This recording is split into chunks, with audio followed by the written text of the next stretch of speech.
Good evening, everybody. It is Steve Lookner with Agenda Free TV. We are here to bring you an update on the situation from the Middle East with Iran and Israel, and also we are going to be talking about Ukraine Kursk Incursion. We're going to talk about both of those things on this live stream and give you some updates. So I appreciate you being here with us, and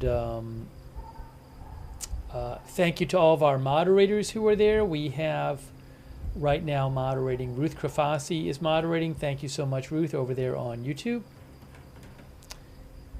And we have one moment, please.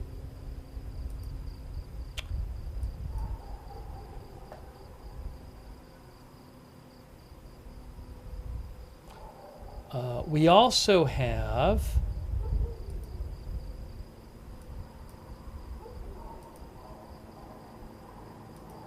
I forgot to do something before the broadcast started. On Twitch, we have our moderators over there. LB Prairie Dawn, McBritches, Sarah, Papa Bear, and Surly Dev. Thanks so much for moderating over there on Twitch. And then on Facebook we have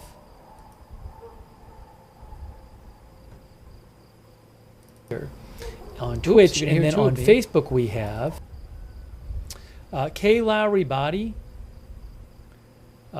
is there. Thanks, Kay.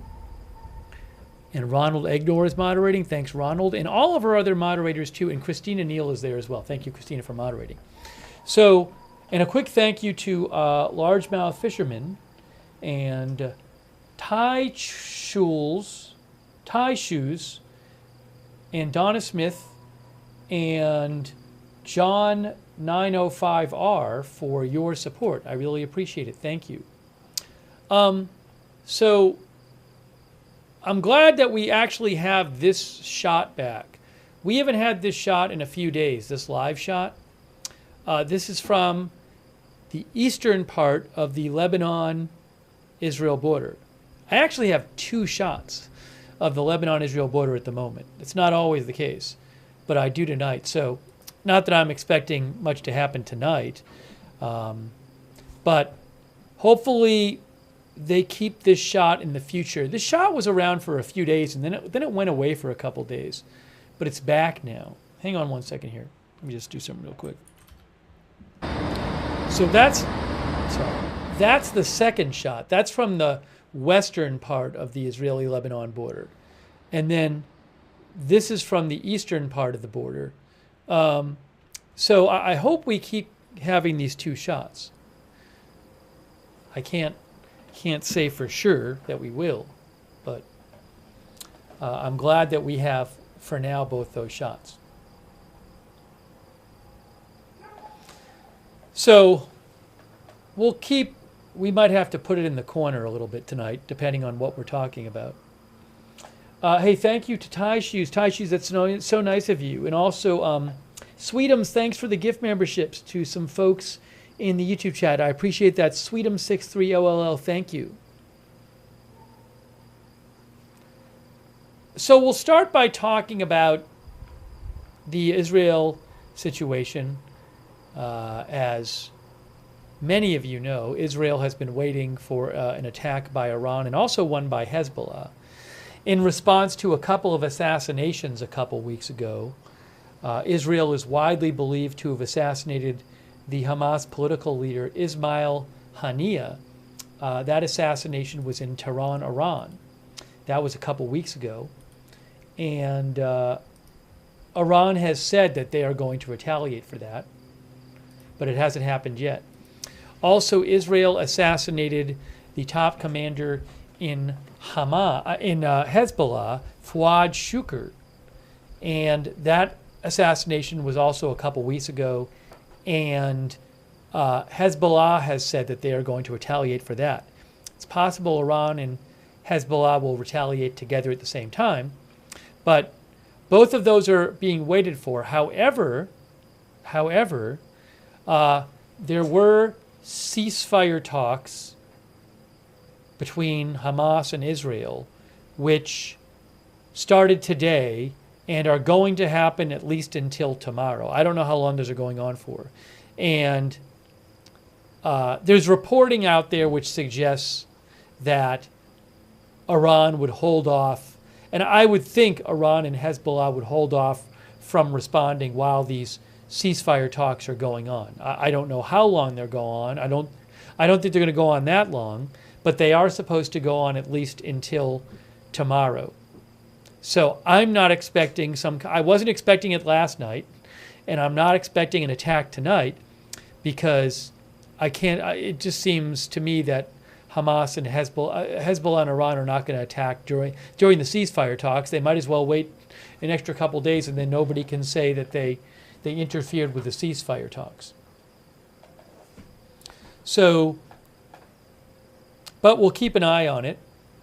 And, there's been some rocket alerts and drone alerts the last couple of days, so there could be some of that stuff. But I'm not anticipating the big response yet. I mean, I could be wrong, of course, but I would have to think they're going to wait. By the way, thanks to Sweetums for another gift membership, and also Fiery Patriot. Thank you. I'll be checking my messages shortly. Thank you.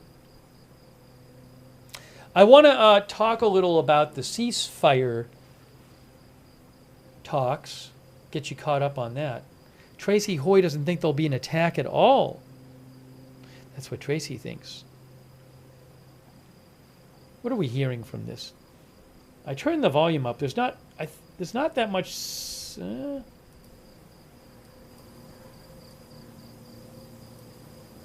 There might be a drone. The volume on this camera is quite low. I'm like blasting the volume here. So I think you sort of hear a drone, but just so you know, this camera volume is like way lower than the other camera. When I go to the other angle, it's enormous volume. If I need it, I have some other cameras. I have access to a Jerusalem camera and a Haifa camera and a Tel Aviv camera, but I'm only showing one camera right now because I anticipate. I can throw the Tel Aviv one up, but I anticipate showing some other stuff about Ukraine. And then when I show the Ukraine stuff, then I have to take all the cameras down and put them back up, and it's a big pain in the butt. So especially if something is going on in the camera is that different. But if nothing is going on, I might only have one up a bunch of the time.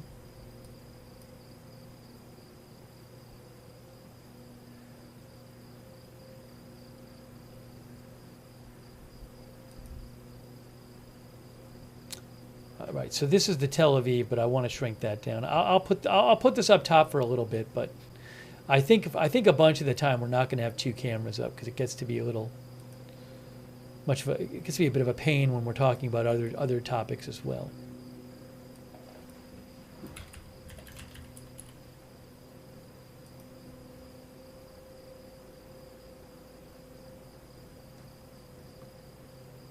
Oops, hold on. Hang on, folks. Here we go.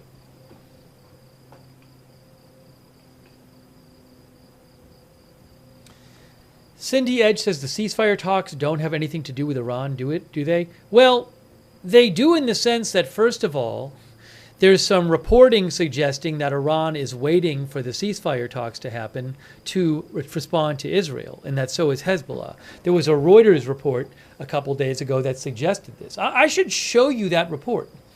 I should show you. So it doesn't directly, the ceasefire negotiations don't directly involve Iran.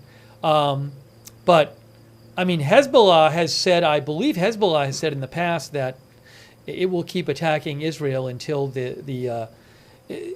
so first of all, there's reporting suggesting that Iran is waiting to see what happens with the ceasefire negotiations. And maybe if there was some ceasefire reached, which I'm not confident there will be, maybe at that point that would give an excuse for Iran to, lessen their response that they were going to do.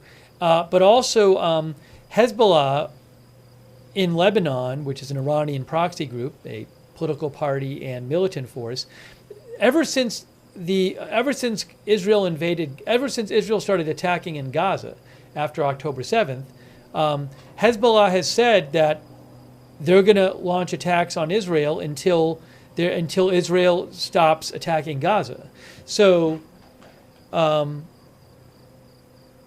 it definitely has a ceasefire could go a long way in theory to easing the immediate tensions on the northern border between Israel and Lebanon, who've been firing at each other and attacking each other there since last October. But let me show you a couple things here. I'll show you that report, though, about the ceasefire and Iran.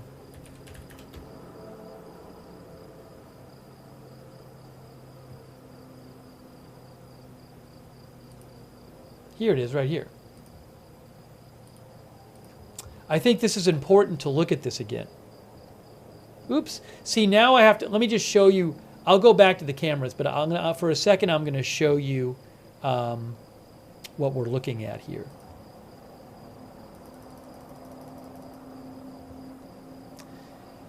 Exclusive. Only Gaza ceasefire can delay Iran's Israel response, say Iranian officials. So this was an article that was run in Reuters 2 days ago. So if you ask, well, what's the connection between Iran and the ceasefire negotiations, I would point you to this. Only Gaza ceasefire can delay Iran's Israel response, say Iranian officials. So I'll read you a little from this. I am happy to say, by the way, happy to announce, by the way, that so many of you know that a few weeks ago I made a deal with Associated Press to be able to show you guys, I got to pay for it, but to be able to show you guys Associated Press articles and photos. Well, there has been a second deal made, thanks to your support of the channel. I have now made a deal with Reuters to show their articles and their photos, and they sometimes have video clips too. So we now have content. We have the live videos, which you know, but we now have these articles and photos and sometimes short video clips from both Associated Press and Reuters, which I'm very excited to say. So, and there may be one other place soon, but I'm not going to talk about that yet. Maybe a couple weeks we might have a third place. But I'm very happy to have the content. It's very helpful, and it'll allow us to talk about more stuff and for me to show you more stuff and bring you more reports. So thank you for your support of the channel, because that's what allows me to do it. Okay. So let's talk about this. Yeah, I would like to, in theory, have every single publication out there, but there's this thing called a budget. Well, some of them some of them allow it and some of them don't. But of the ones that allow it, there's still a thing called a budget. Anyways, yeah, let me show you guys this from a couple days ago, because I actually think it's really relevant to what we're talking about. All right, I'll go back to the cameras for a second, but I'm going to read you some of this article, okay? So this is the article I'm going to be reading from.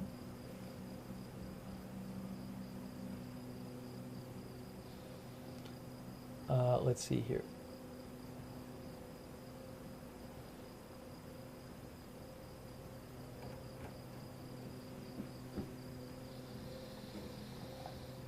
A quick thanks, by the way. Hey, Brian Edmonds, really appreciate your generous support, Brian Edmonds. Thank you, Brian, so much. Also, thanks so much to Walter Beasley. Thank you, Walter. Walter says he is impressed by Iran's patience. He thought that Iran would attack sooner. Thank you also to PZ Papa Zulu for the gift memberships. Also, Bogart, thanks for being a member. All right, so, and thanks you, Ma Florida, for the gift subscription on Twitch, and thank you, Oh Boy, for your support on Twitch. Okay, so, going to talk about this a little bit. Only Gaza ceasefire can delay Iran's Israel response, say Iranian officials. So, Reuters reported a couple days ago, and they said, only a ceasefire deal in Gaza, stemming from hoped-for talks this week, which are actually happening. They happened today, and they're going to happen tomorrow. Only a ceasefire deal would hold Iran back from direct retaliation against Israel for the assassination of Hamas leader Ismail Haniyeh on its soil 3 senior Iranian officials said. Now, is it true that this is Iran's policy? I don't know. But I think it's true that these people told Reuters this. So 3 senior Iranian officials told Reuters early this week that the only way that Iran would not retaliate against Israel for the killing of Haniyeh in Tehran would be if there's a ceasefire deal. Okay?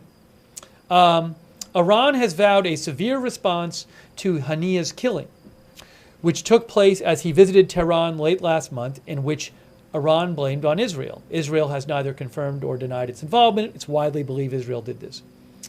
The U.S. Navy has deployed warships and a submarine to the Middle East to bolster Israeli defenses.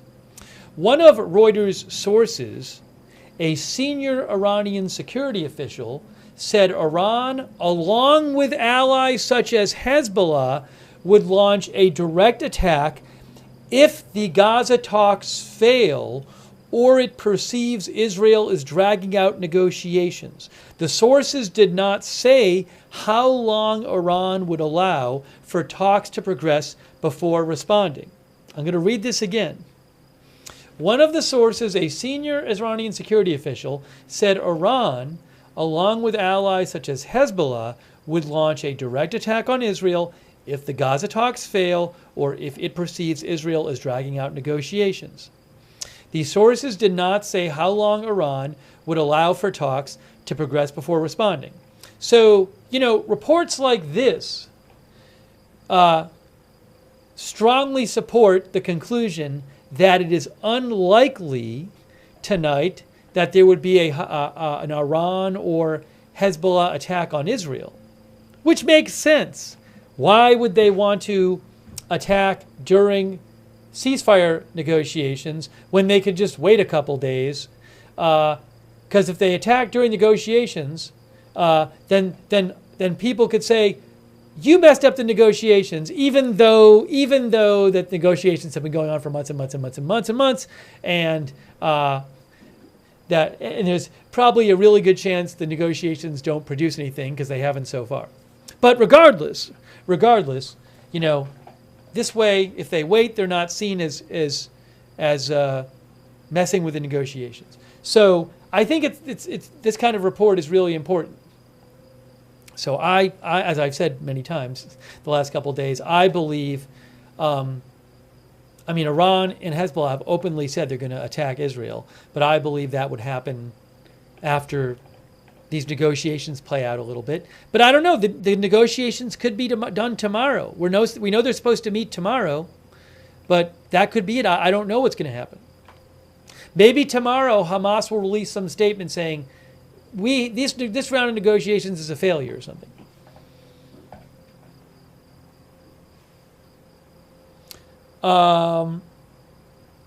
Something else that Reuters says is, with an increased risk of a broader Middle East war after the killings of Haniyeh and Hezbollah commander Fuad Shukr, Iran has been involved in an intense dialogue with Western countries and the United States in recent days on ways to calibrate retaliation, said the Iranian sources, who all spoke on condition of anonymity due to the sensitivity of the matter.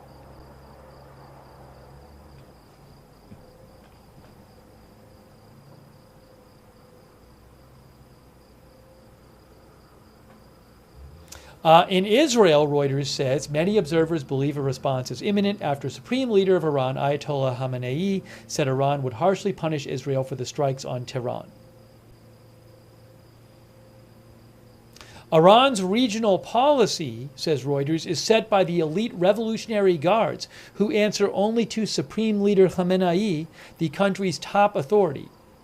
Iran's relatively moderate new president, Masoud Pezeshkian, has repeatedly affirmed Iran's anti-Israel stance in its support for resistance movements across the region since taking office last month.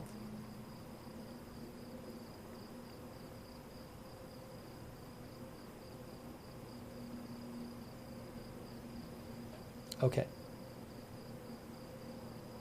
Iran also has not publicly indicated what would be the target of an eventual response to the Haniyeh assassination.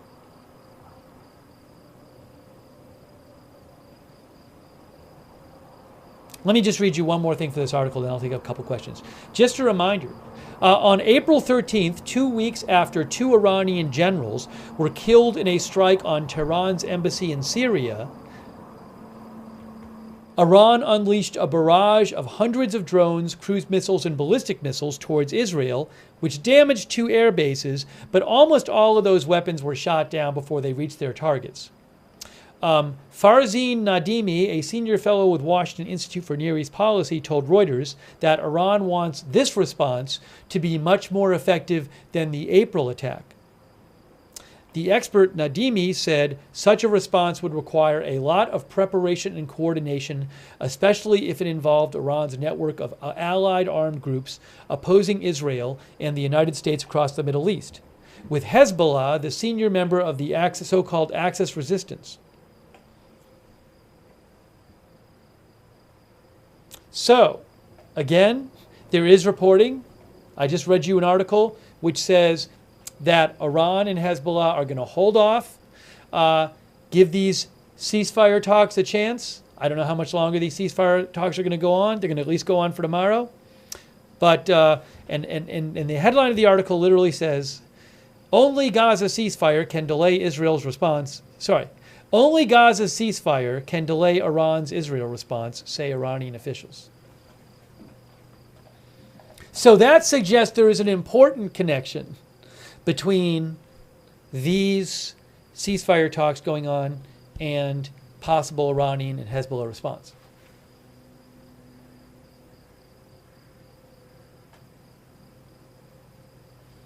Thanks to your support, Lisuki and Zanti Misfit. Zanti says, this is so confusing, the guessing game continues. Thank you also, Daniel Boberson, for your support. Remember, these ceasefire talks, I believe, were set up like last week. They were not on the books, so to speak. So it's possible that Iran was planning on, doing something around now, but then the ceasefire talks got scheduled and they were just like, well, we don't want to bother doing something while the ceasefire talks are going on. It's politically too much of a pain. So why don't we just wait till after them? I find all of that believable. But it is possible that if these talks weren't going on, I mean, that article was written 2 days ago. That article was written on Tuesday. So, maybe once those talks got set up, Iran and Hezbollah were just thinking, well, let's just wait till after. So I can't, maybe it would be different. Maybe there would already have been an attack of some sort if the ceasefire talks didn't get scheduled. Maybe the real reason for scheduling the ceasefire talks was to try to give some time here, because the thought was, let's set up these ceasefire talks and maybe that'll delay Iran and Hezbollah from responding. I don't know. Our viewer, Mama Berry, says, Iran all bark and no bite for now.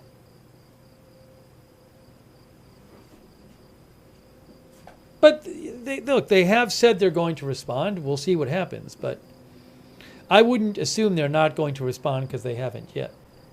Kaylee N says, I don't think the talks will help anything.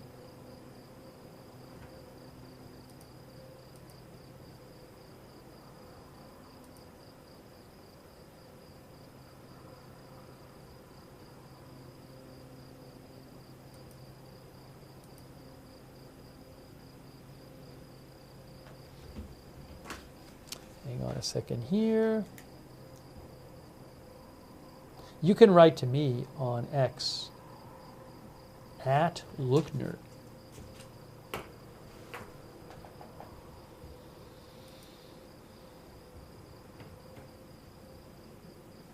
Oops, turn the volume down.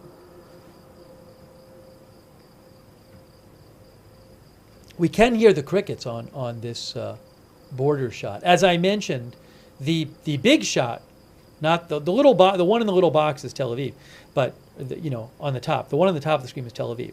But the big shot on the screen is the eastern part of the Israel-Lebanon border. So we did get this. We were missing this shot for a couple days, but we got it back. Yoav O says if Iran's response is similar to April, that will make them look bad after all that waiting.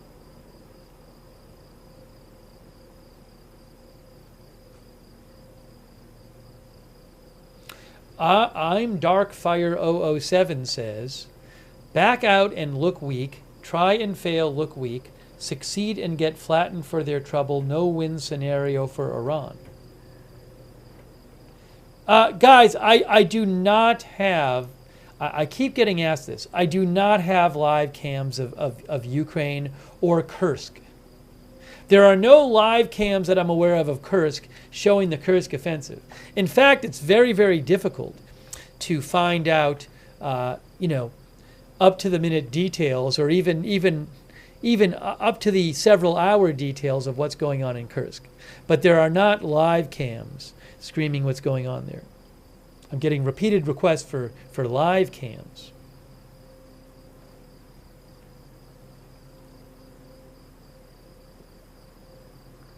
Mythical says, I'd rather listen to crickets than the other possibility.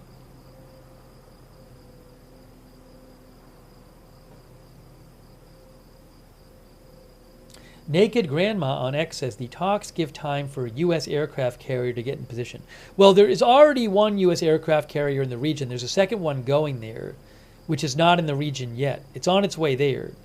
It's unclear when it's going to get there. Definitely by I've heard some estimates of like roughly by next week, but we don't know. They're not going to, Pentagon's not going to tell you exactly where it is and how long it's going to take to get there.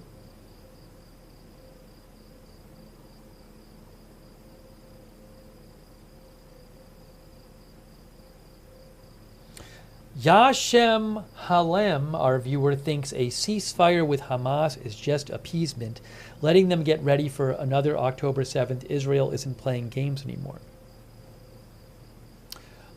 I'm going to get to Ukraine in a second, but before I get to Ukraine, I do want to just give you more of an update on what's going on with these ceasefire talks. Okay, so let me do that. Hang on a moment, I'm going to do that.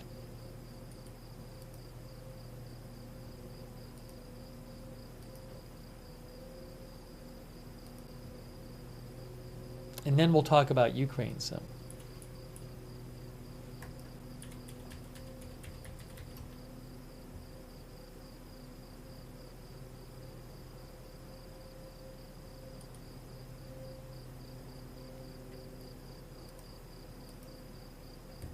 Ooh.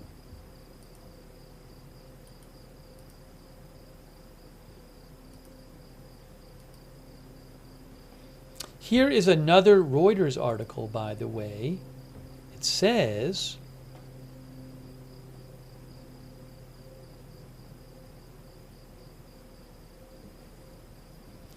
Gaza ceasefire negotiations extend another day as death toll exceeds 40,000. The first day was today. Reuters says negotiators were to meet in the Qatari capital Doha again tomorrow, Friday. It's now Friday, Israel time. Negotiators were to meet in the Qatari capital Doha again on Friday in an effort to hammer out a Gaza ceasefire agreement as Israel continued to slam targets in the Palestinian enclave. Gaza health officials reported separately on Thursday that the death toll there had surpassed 40,000 people after more than 10 months of fighting. This current round of negotiations opened on Thursday, and the talks would resume on Friday for a second day, Qatari and U.S. officials said. So there were talks today, and there's going to be talks tomorrow. By the way, somebody claimed there's some cameras in Kursk. Even if there are cameras in Kursk, I am not aware of cameras in Kursk showing sensitive military movements. Even if there are, I don't have the rights to them. This round of ceasefire talks began today, and the talks will resume tomorrow for a second day, Qatari and U.S. officials said. A U.S. official briefed on the discussions in Doha, who declined to be identified, told Reuters, said to Reuters that today's talks were, quote, constructive. The U.S. National Security spokesperson John Kirby said, "This is vital work. The remaining obstacles can be overcome, and we must bring this process to a close." Israel, meanwhile, pressed its assault on Gaza. Gaza health officials said at least 6 Palestinians were killed on Thursday night in an Israeli airstrike on a house in Jabalia in the northern Gaza Strip. Up sirens. I hear some police sirens. Oh no, that's howling. I think that's the howling. We sometimes hear howling. That's animals howling.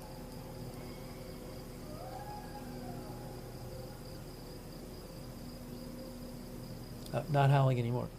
A good question from our viewer.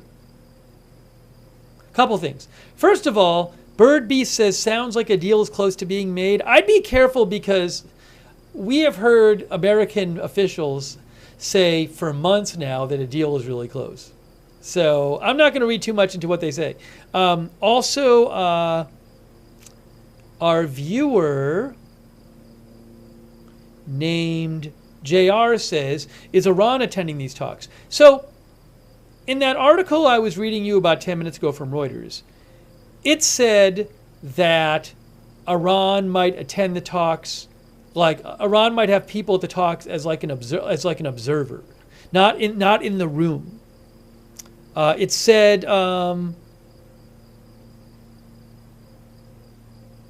where is it here?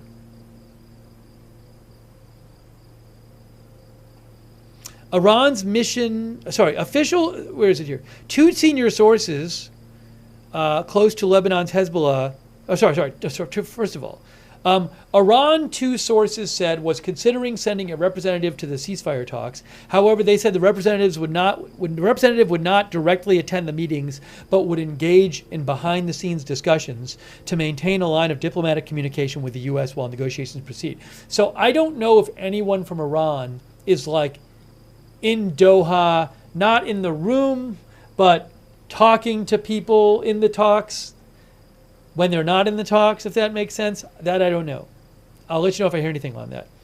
One other part of that article, which I wanted to mention, which I forgot to mention, was this Reuters article from 2 days ago, was 2 senior sources close to Lebanon's Hezbollah said Tehran would give the negotiations a chance, but would not give up its intentions to retaliate. Again, that's the article from a couple days ago that said only Gaza ceasefire can delay Iran's Israel response.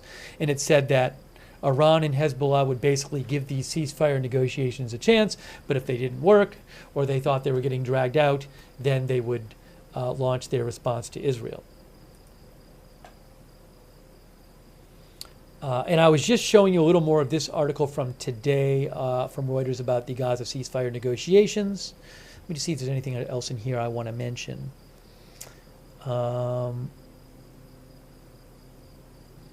In a statement issued late Thursday on Telegram, a Hamas official said Israel's continuing operations in Gaza were an obstacle to progress on a ceasefire.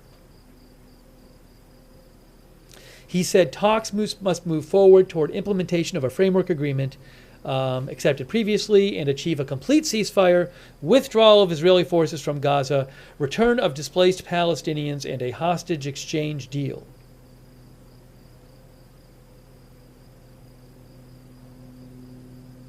He said, this Hamas official said, Hamas looks at the ongoing negotiations in Doha regarding a ceasefire and a hostage exchange from a strategic perspective with the goal of ending the aggression on Gaza. Hamas officials did not attend the talks today, but mediators plan to consult with Hamas's Doha-based negotiating team after the meeting. So again, the Hamas officials are not at the talks, but they're around in Doha. They're just not physically at the talks. So there's some talks, and then after those talks, some people from the talks go talk to the Hamas people who are in town. For all I know, they're in the next room. I don't know. Other people taking part in the talks include The Israeli delegation includes Spy Chief David Barnea, Head of Domestic Security Service Ronen Bar, and the Military Hostages Chief Nitzan Alon. For the White House, CIA Director Bill Burns and U.S. Middle East Envoy Brett McGurk are at the talks. The Qatari Prime Minister Sheikh Mohammed bin Abdul Rahman Al Thani and Egypt's intelligence chief Abbas Kamel also took part in the talks. The negotiations were put together as Iran appeared poised to retaliate against Israel after the assassination of Hamas leader Ismail Haniyeh in Tehran on July 31st. With U.S. warships, submarines, and warplanes dispatched to the region to defend Israel and deter potential attackers, Washington hopes a ceasefire agreement in Gaza can defuse the risk of a full-out, wider regional war.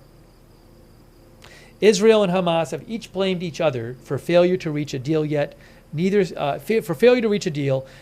side has ruled out an agreement. Gaps in the negotiations include the presence of Israeli troops in Gaza, the sequencing of a hostage release, and restrictions on the free movement of civilians from southern to northern Gaza. Okay, I'm going to do a poll question. The poll might be similar to one we asked last night, but I'm talking about, we've been talking about it, so I'm going to ask it again. The poll question will be something like, do you think these ceasefire negotiations, will there be a ceasefire deal that stops the Iran attack? How's that? Will there be a ceasefire deal that stops the Iran attack? That is what I'm going to ask you guys right now. Yes and no answer. Simple. Will there be a... And I mean in this I'm not talking about 2 years from now. I'm talking about coming out of these negotiations. Well, you don't have to type your answer. I'm going to post a poll. Everybody's typing their answer in the chat. Well, but there's a poll coming up.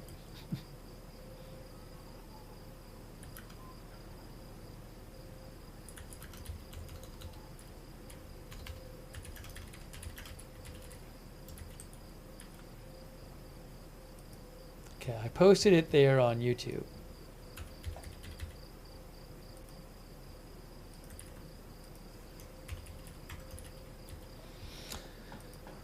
Okay, I'm going to see what you guys think.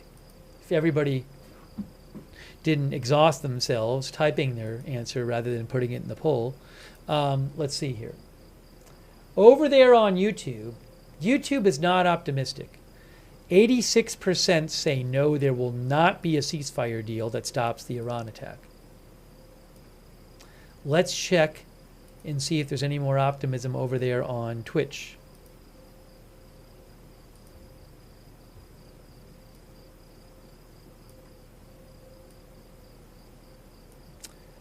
No, there's no more optimism on Twitch. In fact, it's the exact same. Well, it was the same. It's close to the same. 87% on Twitch say no, there will not be a ceasefire deal that stops the Iran attack. So there you go. Both of our chats strongly feel that these negotiations are not going to prevent an Iran attack.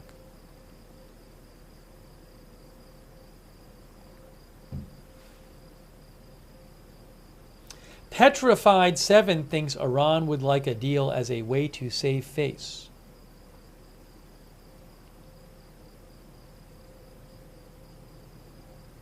Justin says probably not, but who knows?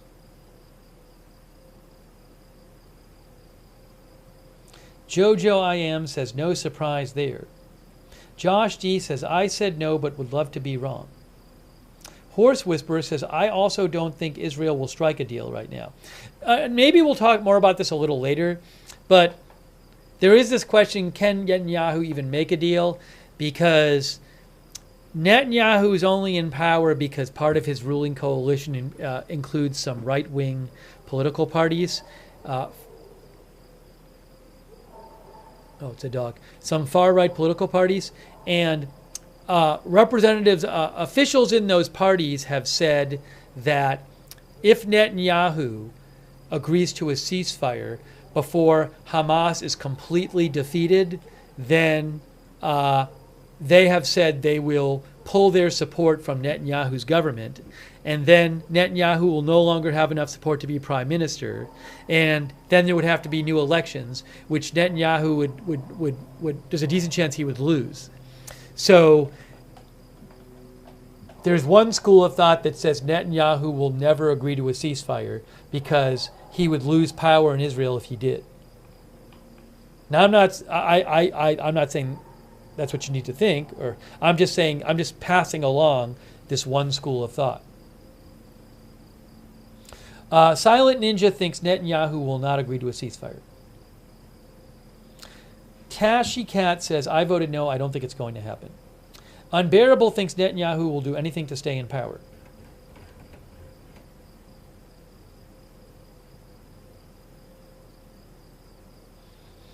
Layla Sims says, my optimism said yes, but in my cynical life experience says most likely no.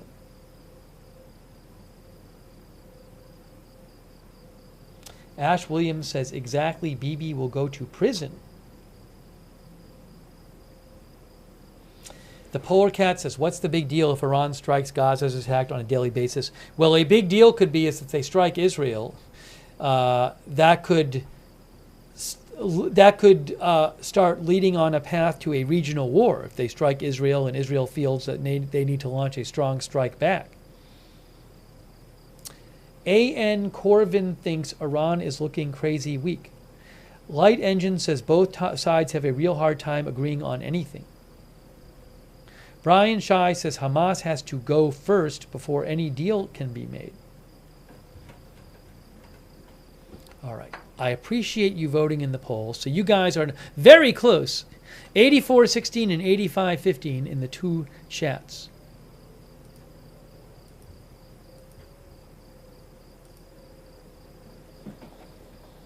Okay. Thanks, by the way, to Pieman Z, who thinks it's in Iran's best interest to accept the ceasefire deal. Now, remember, Iran is not in the negotiations. The ceasefire negotiations are between Israel and Hamas. But maybe Iran can push Hamas a little bit. I don't know. They are a supporter of Hamas. But Pieman thinks Iran does not want to actually attack because they know they can't win and they're surrounded by military bases with aircraft. Thank you to Tashi Cat for the gift memberships. Thank you also to Lusuki for your support.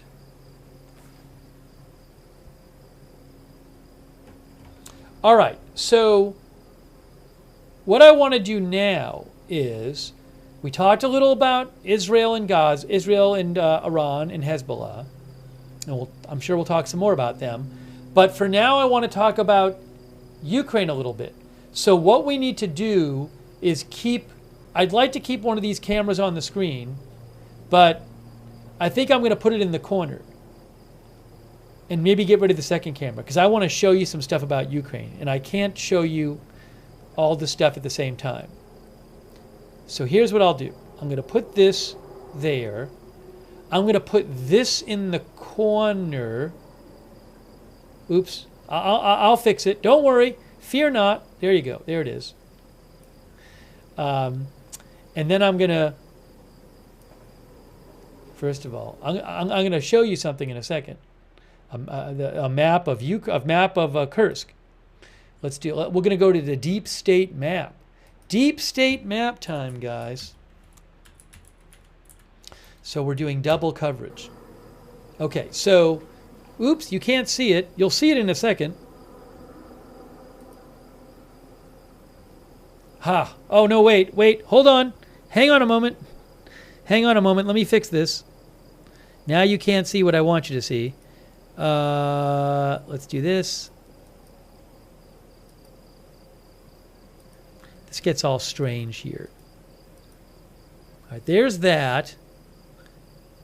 And here's this. Okay. We're good to go. It's difficult when I'm trying to do. No, I don't want to do that. It stays there. That's going to stay right there.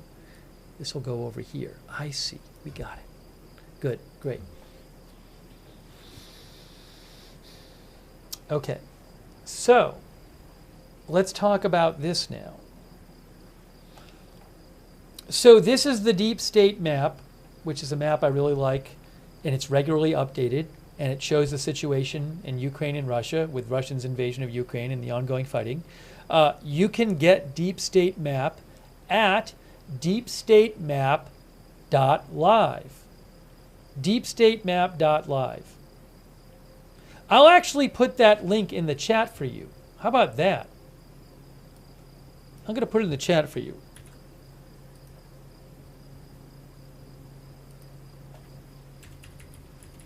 I really appreciate them letting me show their map to you. All right, let's see if that link worked. Yes, I posted in the chat. So it's a good map. It's regularly updated. There's a bunch of different options on the left that you can do. So if you're looking for a map of the area, oblast means region. Oblast means region. Okay. Yeah, and just to clear up some confusion, I know that in American politics, deep state has a certain meaning. Nothing about this map is related to that. I don't know where the name comes from, but this is not a politicized map, just in case people were wondering. It is not a Republican map or a Democratic map or whatever. It's a map that a lot of people who follow Ukraine and Russia use this map. Okay, so this is Ukraine right here, and there is Russia surrounding it over here. Here's the and this all this in the red is Russian occupied Ukraine. This is all Russian occupied Ukraine in here. Okay, and the Ukraine border is this red line here. Now, something to notice here is this blue. We're going to be looking at this blue area here. This blue area. Oh, you might be wondering what are the? I think the diamonds are forces. Where is the key? It says, is that an airfield? Oh no, these are airfields. These are actually airfields. The diamonds are airfields. Some of them are other things. You can click on them. Some of them are forces and some of them are airfields. So you can click on the different diamonds and it'll tell you what it is. Okay, so and they have little designs on them too to tell you. So yeah, there's a key on the map somewhere, but I'm not going to worry about it right now. Oh, and also if you want to, you can go like to a different date and you can play it forward. See up here, you have the date and the play. So there's that. So look at the blue. I direct your attention to this blue area here. See this blue area here? That little blue area. It's not that little in real life, but here it's little. That blue area is part of Russia that Ukraine now controls, that Ukrainian forces are in control of. This Ukrainian incursion, it's the first significant, I believe it's the first time Russian territory has been taken over since World War II. And about a week and a half ago, Ukraine forces, thousands, maybe up to 10,000 troops, started a surprise incursion where they went into Kursk region here. And they have managed to take over a bunch of land and take a bunch of prisoners. So I'm going to zoom in here. Let's zoom in. So Sumy is Sumy region of Ukraine. Oh, and I think the green is stuff that Ukraine, yeah, the green stuff on the map, is land that Russia initially took in the invasion, but then Ukraine has taken back. So the red in all this red is Russia occupied Ukraine. The green is land that Russia initially took in the invasion, but that Ukraine has gotten back. And the blue is this newly taken land by Ukraine in Russia, which now includes the town of Sudzha. President Zelensky today announced that Ukraine was in control of this town, Sudzha, which normally would have about 5,000 people there. So now the situation is fluid. From everything I understand, like there might be other areas that Ukraine might have some control over, but it can change very quickly. So, and this is not updated minute to minute. So they will do their best at Deep State Map to have the map reflect what they're hearing. I don't know their exact standards, but I know that I frequently read about reports of there's reports that Ukrainians are in this town, but it's not clear if they have control of it or not. So just know that the situation is a bit fuzzy on the ground. Okay, but the town of Sudzha. Oh, I can do satellite here, I bet. Let's do settings, satellite. See, this is nice to do it this way when you're looking at it. See, there's Sudzha right there, and you can see Sudzha is in the blue area, the taken over area. There.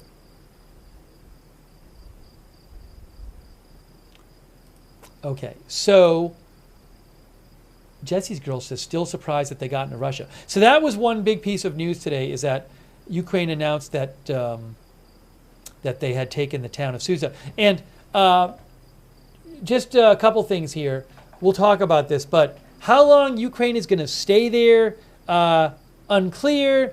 I'm seeing some reports today that Russia has not yet moved their best forces or major forces or the kind of forces they would need to kick Ukraine out into the region. So there's lots of questions here about where this whole thing is going, this incursion. But let me show you something about the incursion. Let me show you something about the incursion. I'll read you something about it, and we'll take some comments from you guys. Lieutenant Dan says this area of Russia wasn't heavily defended either. Here, so look, this is what I was just talking about. Right here, I'll show you right now. Look. Zelensky says Ukrainian troops have taken full control of the Russian town of Sudzha. It's just what I was talking about. Oh, we got some photos here too. Let me just check the photos, make sure there's nothing too graphic. Ooh, there's a map. There's a nice map on Associated Press I can show you. Oh, there's some good stuff. There's some good stuff. Some good visuals here from Associated Press I want to show you guys. Oh, because it came out last night that a large number of Russians were newly taken prisoner in Kursk overnight. Yeah, it was either last night or yesterday, and they got a couple pictures of that in here. So, all right. So here's what I'm going to do. What I'm going to do for a second is I'm going to move this over. No, I'm not going to move that. I'm going to move this over here and this over here, so I can show you the pictures for a second. This is from Associated Press.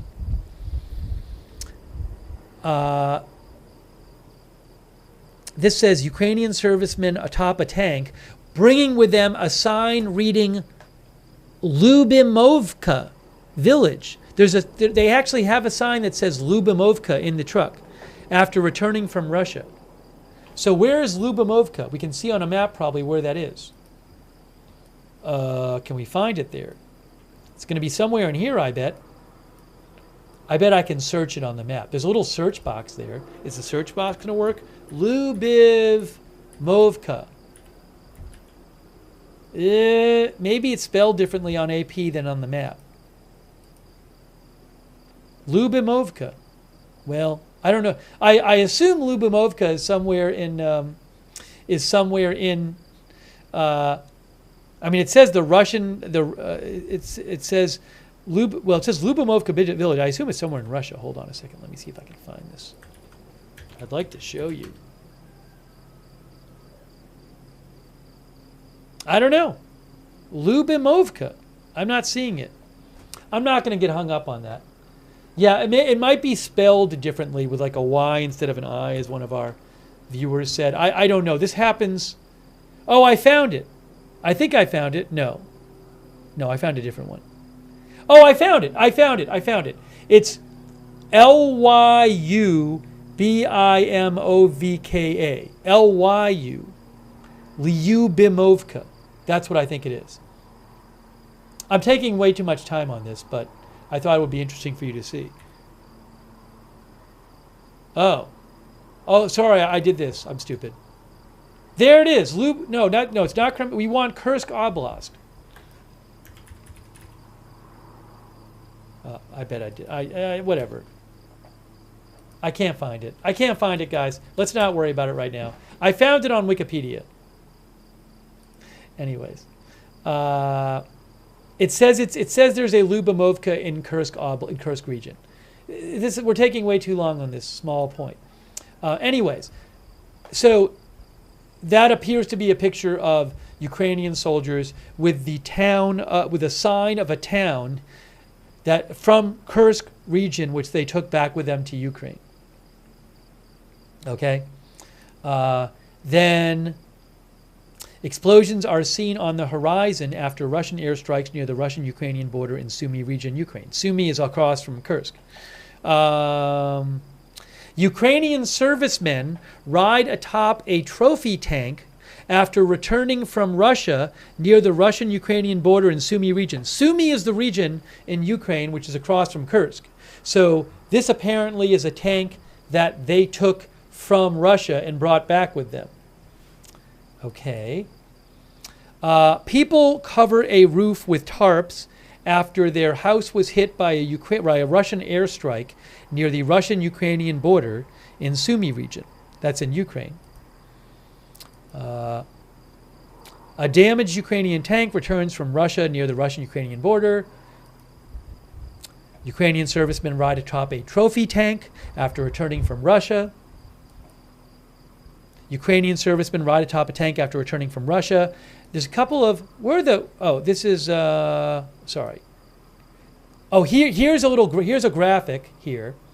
The map above shows where Ukraine has reportedly attacked several airfields in Russia's Kursk region. I didn't really want to get into that right now, but I believe yesterday there was a bunch of Ukraine launched a bunch of drones at different airfields in Russia. But you can see it says there's Sumy region of Ukraine, there is Kursk region of Russia, and the blue area is the Ukrainian incursion area.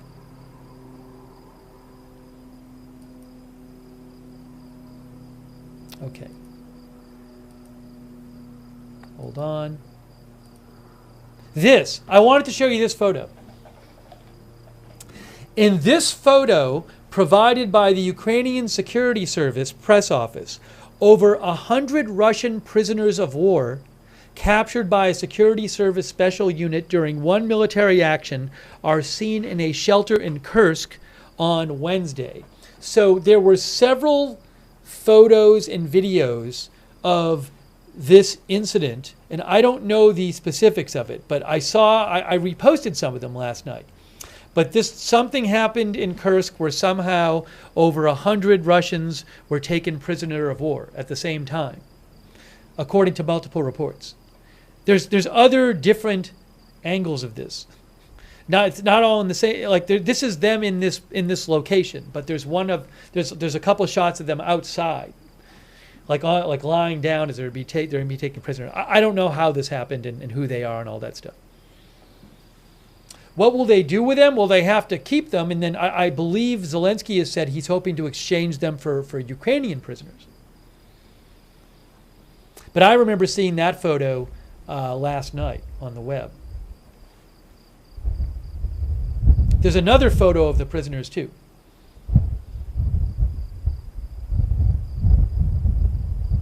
R3T attack says during the Kursk offensive, Russia also captured lots of Ukrainian soldiers. It always goes both ways. Yeah, and these were soldiers captured during one military action. Okay. And then there's another photo of them. Where is it here? There. So We're not no faces I see, but that's the pressers, I guess, the prisoners getting walked into the building there with their faces covered. And that was provided, I guess, by AP said that photo was provided by the Ukrainian Security Service press office. So that photo was given by Ukraine to the AP. They put that out. Okay, and then also this. Here's a nice little map here where you see, here's Ukraine. We're talking about northeastern Ukraine here. And in the close-up shot, we have Sumy region of Ukraine. And this is the Kursk region of Russia. And the city of Kursk is up here. And this is the Ukraine incursion area. 120,000 civilians plus have fled the region.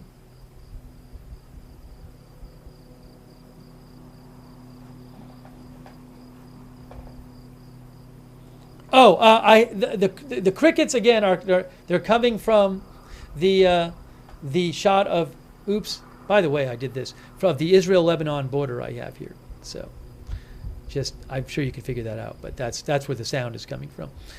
Okay, so I wanted to just show you, I wanted to show you a little of this article here. So let me do this. Oops, what did I just do? Oops. Now that I'm going to show you the article, a little bit of that. Let me just move this over here. I wanted to talk about this town of Sudza. The town of Sudza.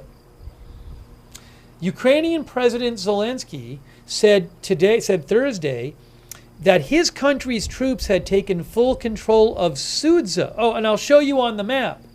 Hold on. Wait a second here. Wait one moment. There, you can see Sudza right there. You can see it on the right. There's Sudza right there. President Zelensky announced his country, its troops had taken control of Sudza, the largest Russian town to fall to Ukraine's forces since the start of their cross-border incursion more than a week ago. Although it had a pre-war population of only around 5,000 people, Sudza is the administrative center for the border area of Russia's Kursk region and is larger than any other towns or settlements that Ukraine says it has taken since the incursion began on August 6th. Zelensky said that Ukraine was setting up a military command office in Sudza, which is, again, Sudza, Russia. Ukraine was setting up a military command office in Sudza, which suggests that Ukraine might plan to remain in the Kursk region of Russia long term, or just signal Moscow that it may intend to do so. He didn't elaborate on what functions the office might handle, though he said earlier this week that Ukraine would be distributing humanitarian aid to Sudza residents. Russia did not immediately respond to Zelensky's claims, but its defense ministry said earlier Thursday that Russian forces had blocked Ukrainian attempts to take several other communities. You know, there's lots of, whenever I check, I feel like I see new reports that say, like, Ukraine forces have gone into this town, but it's not clear if they have. There's reports of that. And then some reports say the Ukrainian forces are doing well, but taking new territory, but some of the forces say that Russia is stopping them. So again, it's hard to really get a up-to-the-minute sense of what's going on there in Kursk region. So you kind of have to wait and see how things play out. Eventually, if you see enough documentation, you can tell, hey, this Ukraine's in control of this town. You see enough and you can tell that, but you have to wait and see what comes out.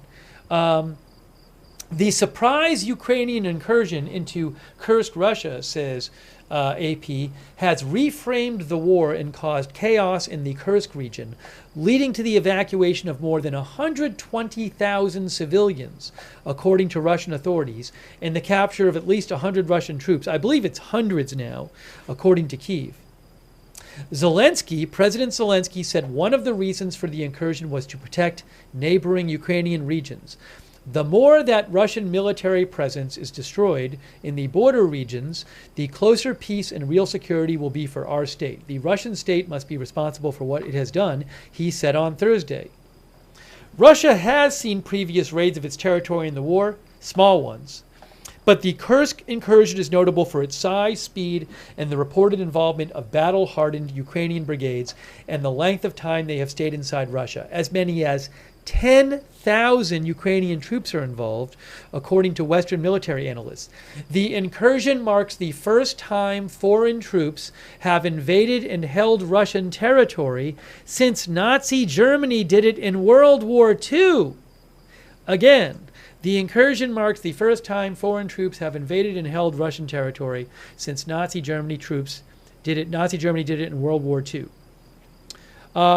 Although Russian military bloggers reported that Russian reserves sent to the Kursk region had slowed Ukrainian advances, questions remain over whether the incursion might force Moscow to move troops to Kursk from frontline positions in eastern Ukraine, where they've made slow but steady advances this year. I didn't even hear this. I didn't even hear this today about another city. As Ukraine was trumpeting its gains in Kursk this is different. This is about a Ukrainian city. So this is actually interesting. So this isn't a Russian city. This is a Ukrainian city. As Ukraine was trumpeting its gains in Kursk, Russia on Thursday, officials in the eastern Ukrainian city of Pokrovsk, which had a pre-war population of about 60,000, warned civilians there to evacuate ahead of rapidly approaching Russian troops, who were about 6 miles from the city's outskirts. If Russian troops capture Pokrovsk, where they've been trying to breach Ukrainian defenses for weeks, they would further advance toward their goal of capturing Ukraine's entire Donetsk region. Let me show you where that is. Pokrovsk. Let's go back to Deep State Map. Where's our Deep State Map? What did I do with... Oh, there it is. So, all right, so here's Deep State Map. How do I get rid of this? Okay. Here's Deep State Map. There's Ukraine. There is the Kursk incursion up here. Here is Russian-occupied Ukraine, here. And we're looking for Pokrovsk. So it's going to be somewhere close to this front here. I'm going to have to look it up. There it is right there. Pokrovsk. Right there. See that? There it is. Pokrovsk. So you can see... this is Russian-occupied forces, and these arrows are here. Direction of attack. See, the arrows are direction of attack arrows going towards Pokrovsk in eastern Ukraine. And just to show you, I'm going to put the satellite on here, and you'll see what it looks like in Pokrovsk. But that's an important town if Russia takes it. City.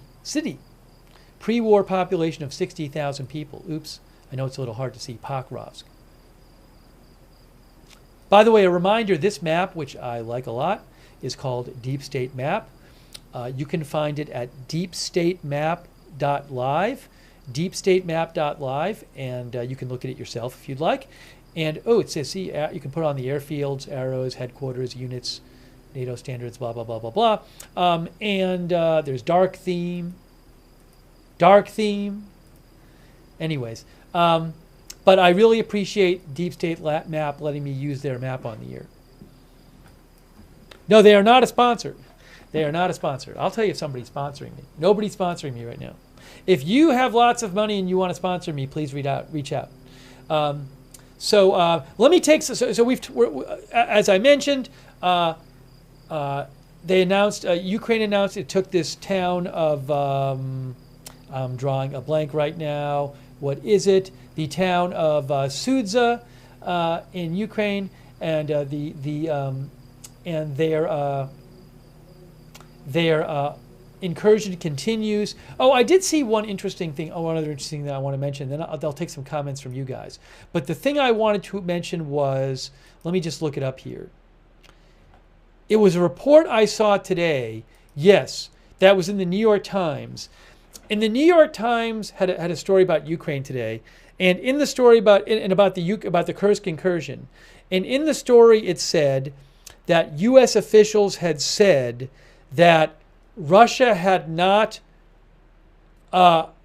diverted armored battalions and other combat power that they think Russia needs to repel the incursion.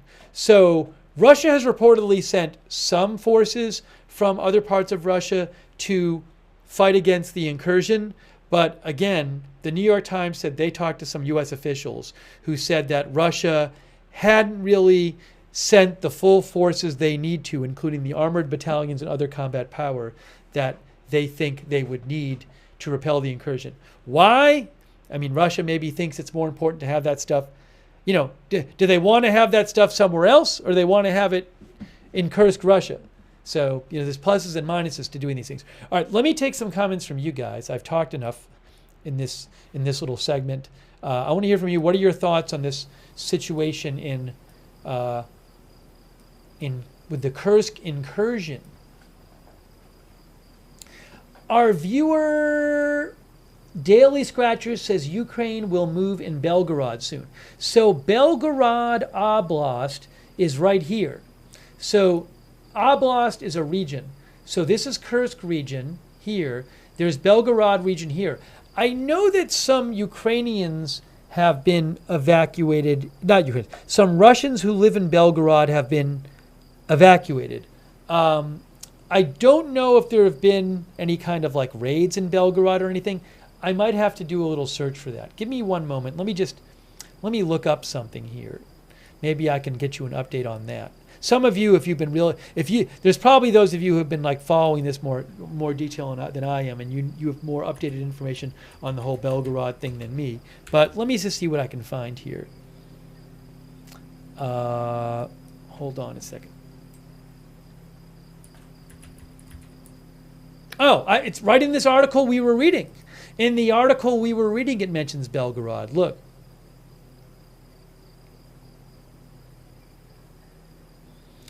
Blah, blah, blah, blah, blah. Russia declared a federal-level state of emergency in the Belgorod region, a day after a regional-level declaration was made for the area. The change in status suggests that officials believe the situation is worsening and hampering the region's ability to deliver aid. That doesn't say that much, but I believe there might be worries that Ukrainian forces could go in there. Let me check something here.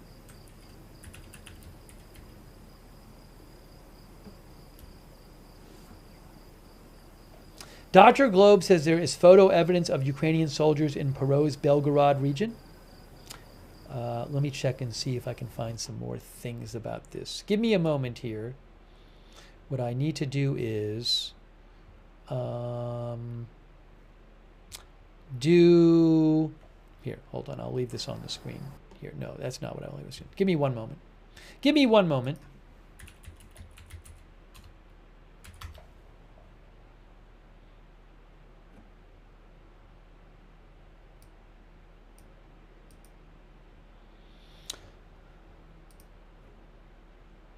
Let's see here, blah, blah, blah, blah, blah.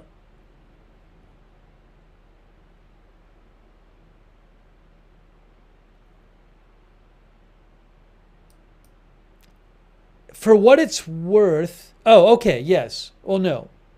I'm seeing some reports from like a few days ago.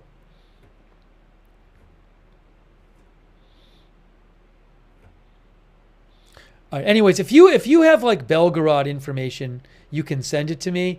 But for what it's worth, I can say on the deep state map, they do not have any Belgorod territory as being in control of Ukrainian forces. Although it's close, right? Because if I'm right, this would be the line between Belgorod and Kursk right here. This line right here. See the dotted line? And if that's the case, where is the scale on this map? I need to find the scale. Where's the scale? That's what I need. It's got to be here somewhere. Because then info and legend. There it is. Oh no, that's the info and legend. That's not the scale. Where's the scale? On the search bar. That's where the scale is? Where? Ruler. Where's the ruler? Ruler. Ruler! Oh, okay, here we go. That's not the scale, but that might do the job. So from here, no, click. Aha. Oh, okay, there you go. So hang on a second here. Hang on a second here. So it's about, according to Deep State Map, the Ukrainian forces have taken part of Kursk region, which is only about 10 miles away from Belgorod region.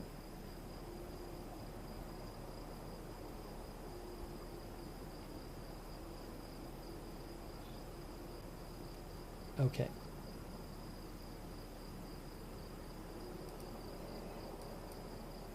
Let me take some more comments from you guys on this whole Ukraine situation.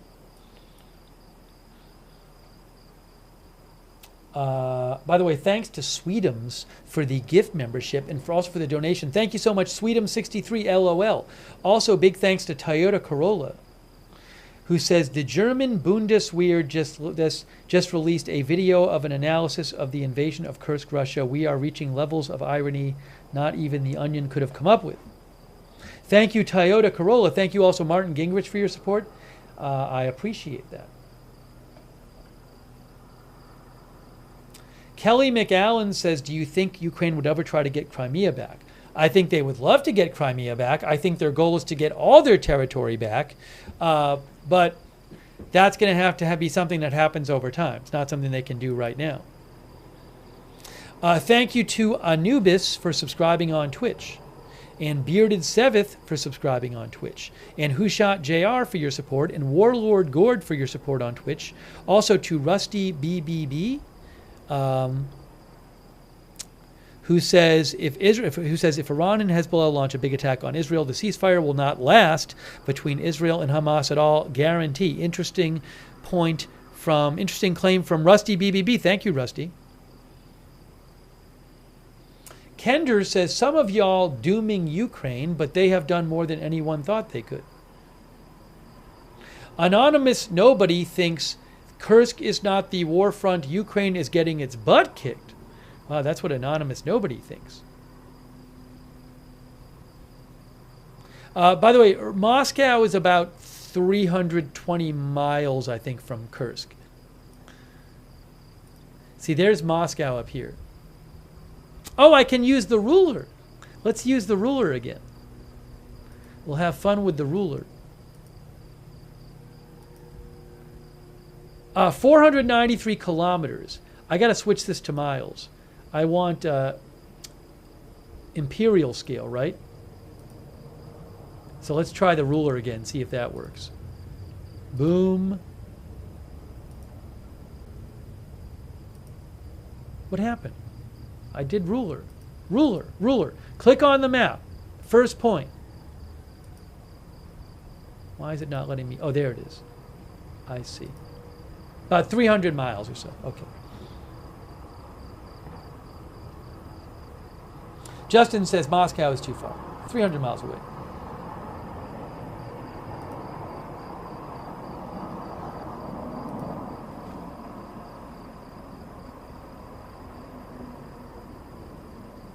Flanzy says, I think Russia's overconfidence got the best of them this time.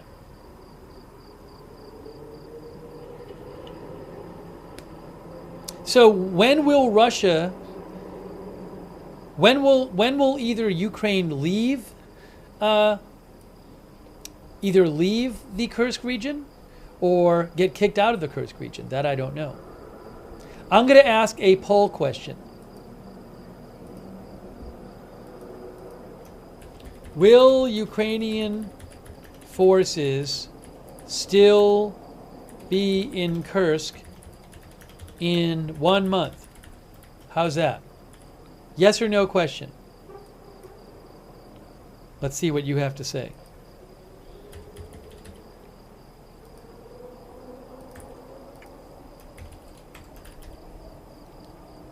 The poll is posted. The poll is posted.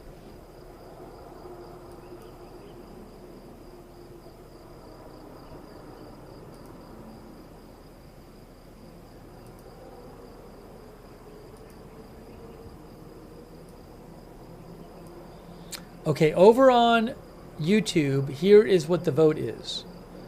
58% say yes, they will still be in Kursk in a month, and 42% say no. And then on Twitch, we have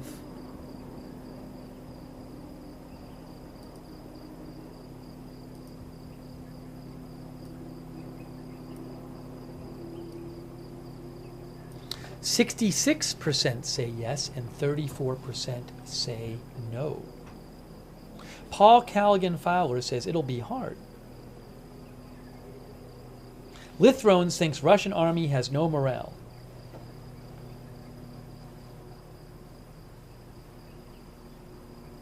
Kaylee Hayes says, what happened with Wagner Group? Where did they go? I think the Wagner Group was really weakened after the Wagner Group rebellion. Was it last year? And then the apparent assassination of Prigozhin. And I believe that group really got weakened by the government. I'd have to look that up.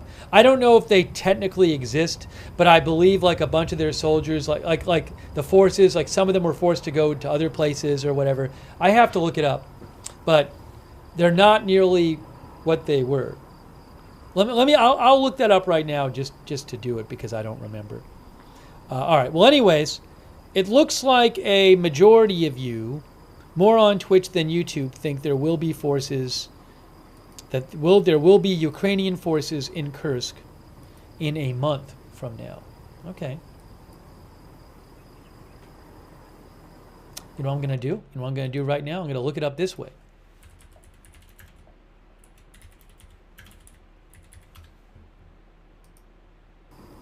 Wagner Group.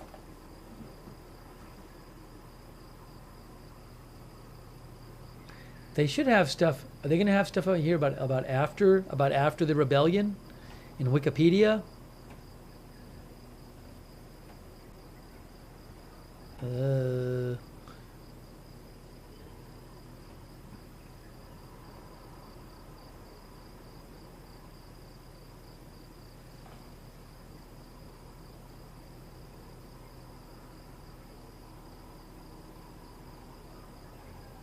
Not really much in there. I was trying to find you a nice summary.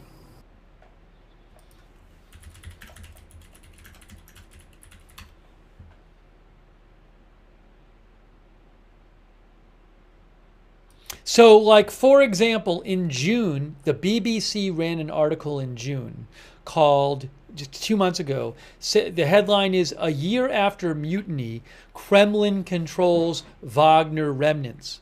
And BBC says Russia has effectively dismantled and replaced the Wagner Group in the year since the rebellion. Experts have told the BBC. Okay? So for whatever that's worth. Then an expert told BBC that a version of it or versions of it continue to exist.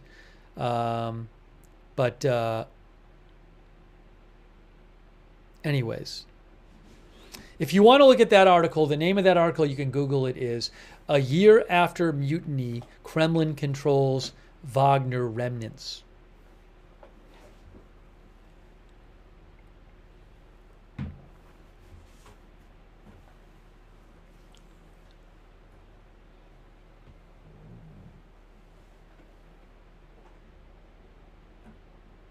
I may have to read that later.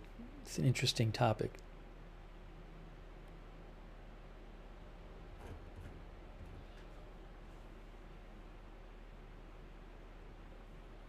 So it sounds like it exists in some form, but again, it seems like it's a little bit of a side topic now, so I'm not going to get off on that tangent.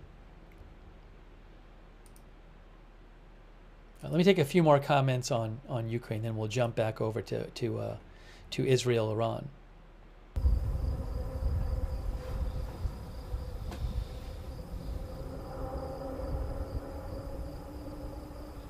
Oh, there was this whole other interesting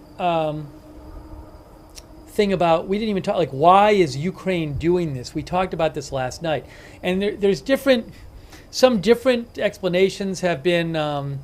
They want to take land so they can exchange the land they take for Ukrainian land that Russia's taken. There's this idea that it will help Ukrainian morale. There's an idea that it shows there are countries in the West that have been supporting them that this is not a stalemate and that Ukraine can still make advances and make gains, that it hurts Putin's reputation. It shows he's not invincible and it shows him as being weak. Maybe it hurts the support for the war in Russia. I'm just throwing out some different proposed goals of this incursion, and there could be many goals of the incursion.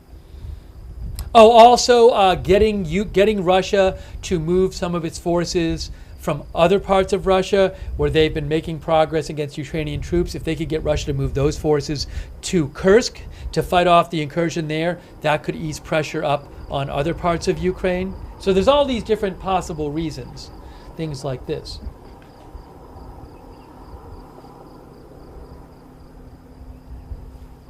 Sea Turtle thinks NATO U.S. wanted them to. Well, from everything I've heard, this was a surprise. From everything I've heard, this was very few people in Ukraine even knew this was going to happen until right beforehand, and which I believe, because you'd want to keep this a secret. Thank you, Camus, for your support. Camus thinks there is really no strategic value to this, but it looks cool. You know, I've seen some analysts who say that this could be a good thing for Ukraine, but it could be a bad thing for Ukraine. If Ukraine, loses a bunch of forces, they have manpower issues in Ukraine with their force as is. So if they lose some of their, better forces there, that's a problem. The Polar Cat thinks this was a Russian military intelligence failure. Thanks, Masswolf, who says Kursk was the site of a larger tank engagement between Germany and Russia during World War II. Was it like the biggest tank battle or something? I'd have to look that up on Wikipedia.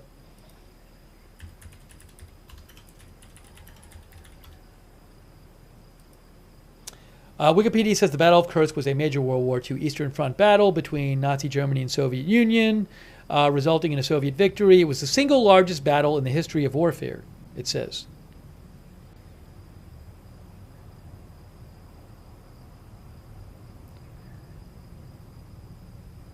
That's according to Wikipedia. It says that roughly, so I'm just looking at the Wikipedia article. You guys can go read this if you want. But Battle of Kursk, this was World War II. If you just look here, it says, hold on. You can see it says here, strength, Operation Citadel, almost 800,000 people, 3,000 tanks. Operation Citadel. Sorry, it talks about the different. We're talking about people in Soviet counteroffensive phase. We're talking about millions of people. It looks like thousands of tanks, tens of thousands of guns and mortars. Anyways, I would have to read all about this. I don't remember my reading years ago about it. So this is not something I'm an expert on. But if you want to read about it, go to Battle of Kursk on Wikipedia, for example.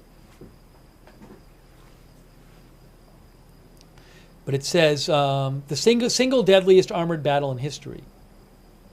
It was the single largest battle in the history of warfare. It was one of the costliest and fiercest battles of the entire Second World War. Okay.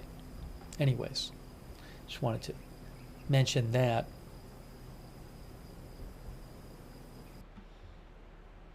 All right, but I am not an expert on that.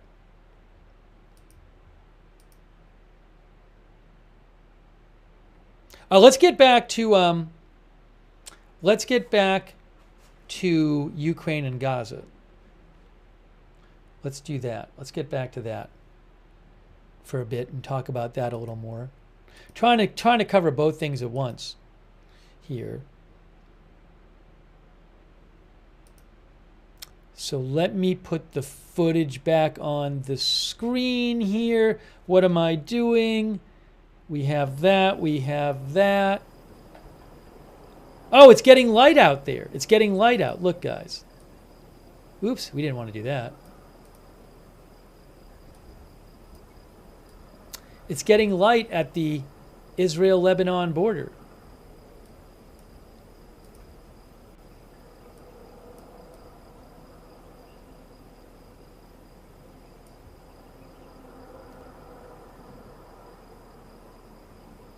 What happened to did I lose the Tel Aviv shot? Maybe. No, it's still there. Why am I not seeing it? There it is. There's Tel Aviv.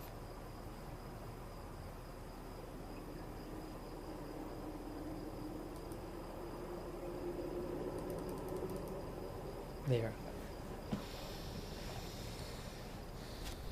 I agree. Derek Kopek says, let's not forget how amazing Wikipedia is. I agree with you. Hey, thanks for the gift membership, Aleppo Gambit. Thanks again for your support, Mass Wolf. Let me shout out all of our moderators who are here. We have Ruth Krafasi and Sarah55 moderating. Thank you.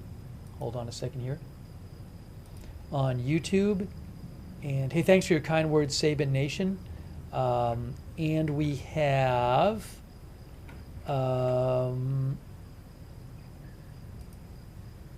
LB Prairie Dawn, McBritches, Sarah Papa Bear, and Surly Dev over on Twitch. Thank you so much.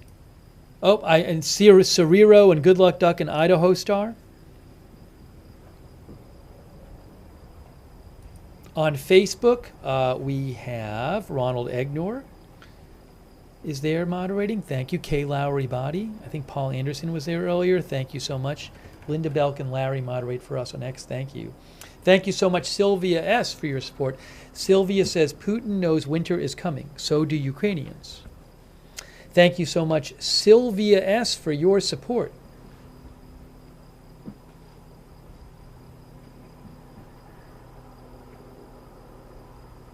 I got to check my messages, too. Hold on and check the news.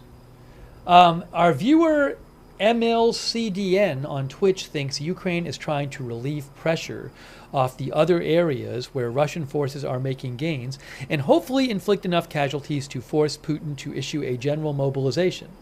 At that point, things get really bad for him because the kids don't want to fight. That is something else that our viewer MLCDN points out is if the incursion required, there's talk maybe of Putin in coming months trying to increase the number of people in the military. But that can be a big political issue for him. If he tries to increase the number of people who are forced to go into the military, that could create political problems for him. So a good point by Emil. Thanks also to Anonymous Nobody for gifting those memberships. I really appreciate that, Anonymous Nobody.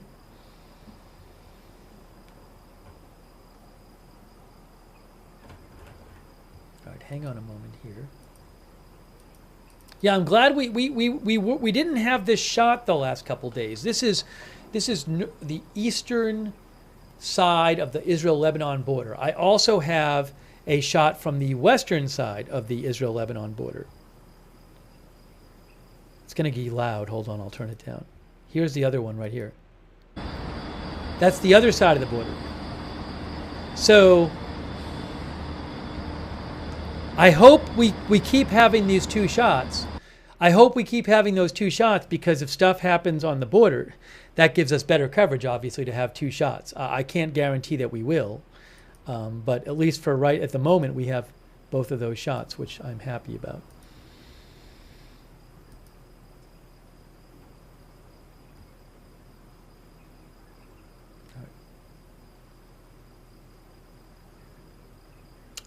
Nick Schifrin with PBS just posted this a few minutes ago about the ceasefire negotiations that began today and are continuing tomorrow.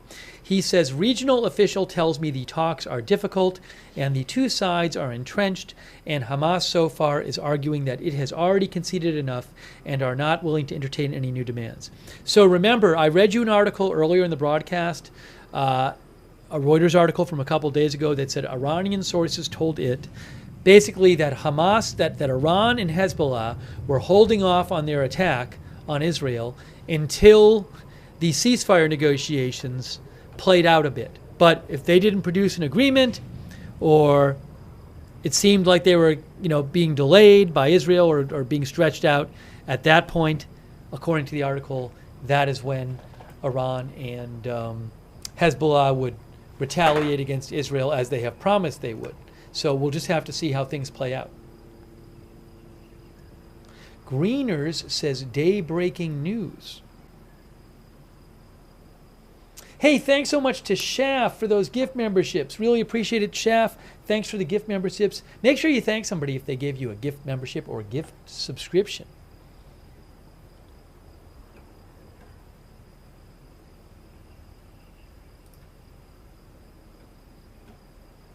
Just checking to make sure I didn't miss any updates here.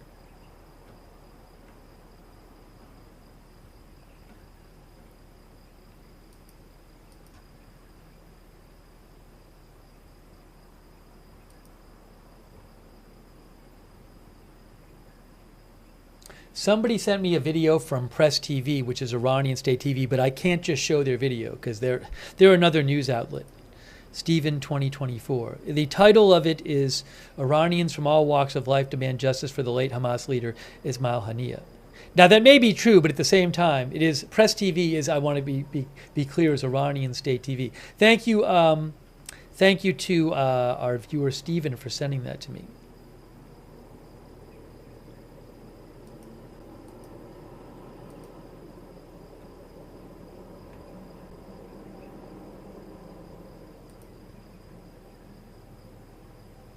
Give me one moment here.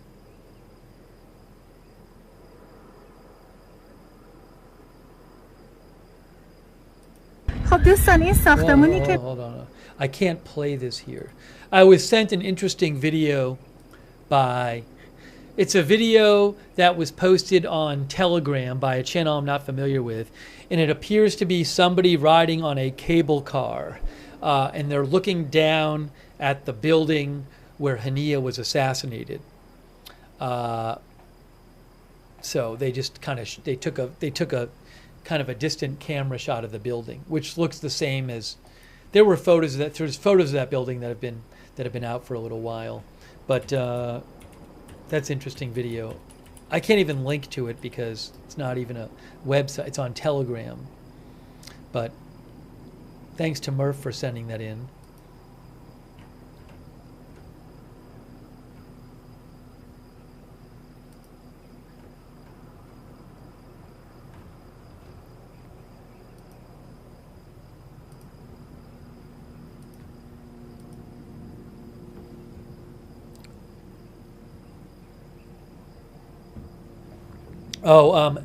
Elon Tan, our viewer Elon Tan Goose Maanas says Julian Ropke said he had some info that Ukraine might have entered Belgorod region tonight. So I can't speak to this. I have no idea. This is one. Remember, I told you guys with the Ukraine's incursion into Kursk, Russia. There's constantly reports flying around, and it's not clear. You know, you hear like maybe Ukraine has some soldiers here, or maybe they don't, and maybe they've taken some new ground, or maybe they haven't. So Julian Ropke, for example, posted this about 5 hours ago. He said, oops, let me show you here. Hold on. You can't see it. Hold on. As you ask, rumors, alleged reports about the entrance of Koronevo and the recapture of Krupets and Kamyshno, plus further offensive moves to the east, plus entrance of 2 Belgorod Oblast villages. All very much unconfirmed so far. So he's not saying this definitely happened. He's just saying, like, these are some things I'm hearing about what's going on. I believe all that might be talking about stuff in Russia. But he's saying, you know, hey, here are some... Yeah, Krupets is in Kursk, I believe. Or is it? Let's see. Yes, that's in Kursk. So I think everything he was talking about there is in Kursk. But, you know, hard to say exactly what's going on from hour to hour.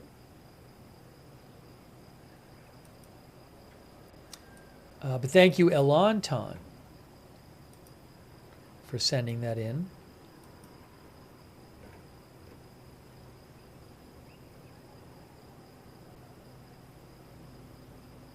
Indusan says, will the rapid Ukraine incursion into Kursk provide the use of more long-range weaponry into Moscow? Well, right now, Ukraine is restricted on what it's allowed to do with the long-range weaponry it's getting from allies.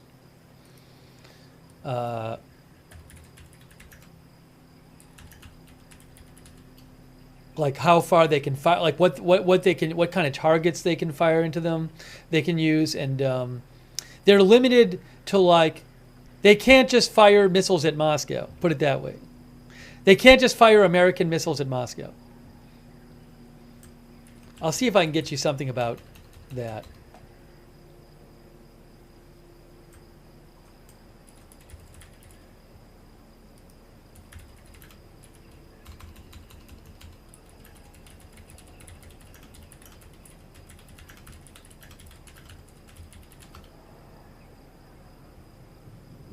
Yeah, let me show you this.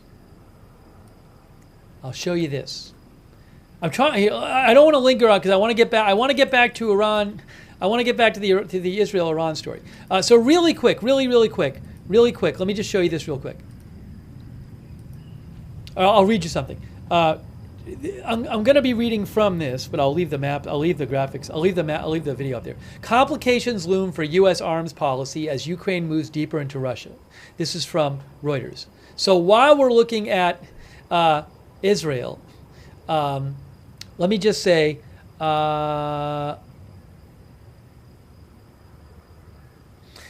U.S. official told Reuters that if Ukraine starts taking villages and other non-military targets using U.S. weapons and vehicles, that could raise questions about whether it's within the limitations Washington has imposed.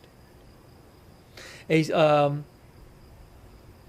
second U.S. official said Washington's weapons policy was not designed for Ukraine to invade Russia, although Kyiv was technically in compliance. As a result, blah, blah, blah. It's unclear which U.S.-made weapons or equipment have been used in the process. The Biden administration put strict limits on the use of its weapons by Ukraine. Washington allows Ukrainian strikes in Russia where attacks are emanating from. So that would mean that Ukraine would not be allowed to use, for example, American weapons to strike Moscow. And the U.S. limits the use of its weapons for long-range attacks on Ukrainian territory. Sorry, long-range attacks on Russian territory.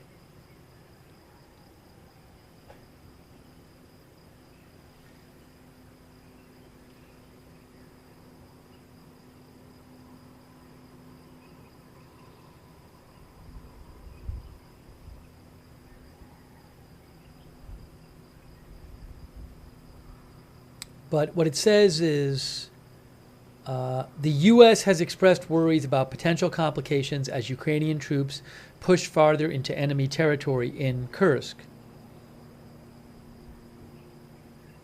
U.S. officials also say Kursk, Kyiv's overarching goals remain unclear of this Kursk incursion. All right, anyways, that aside, let's get back to Israel. It's both interesting stories, but I want to get back to Israel for a second. So what we were talking about before is, in case you missed it, there were ceasefire negotiations today. There are going to be ceasefire negotiations tomorrow. I don't know if there's going to be any after tomorrow. It's possible that if the ceasefire negotiations end, then Iran and Hezbollah will say, okay, we've given time for the ceasefire negotiations. Now we're going to carry out the attack on Israel, the retaliatory attack that we promised we would. That's certain. I would say that's the most likely scenario. To me, that's the most likely scenario.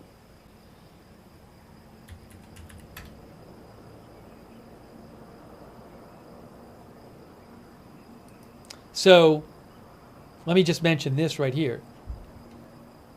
If you look at this here,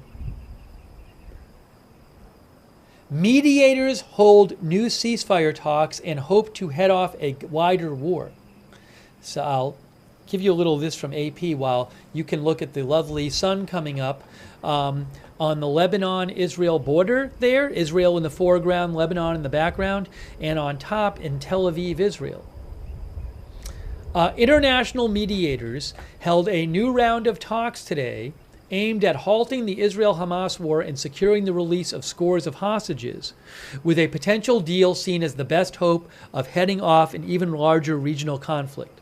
The U.S., Qatar, and Egypt met with an Israeli delegation in Qatar as the Palestinian death toll from the more than 10-month-old war climbed past 40,000, according to Gaza health authorities.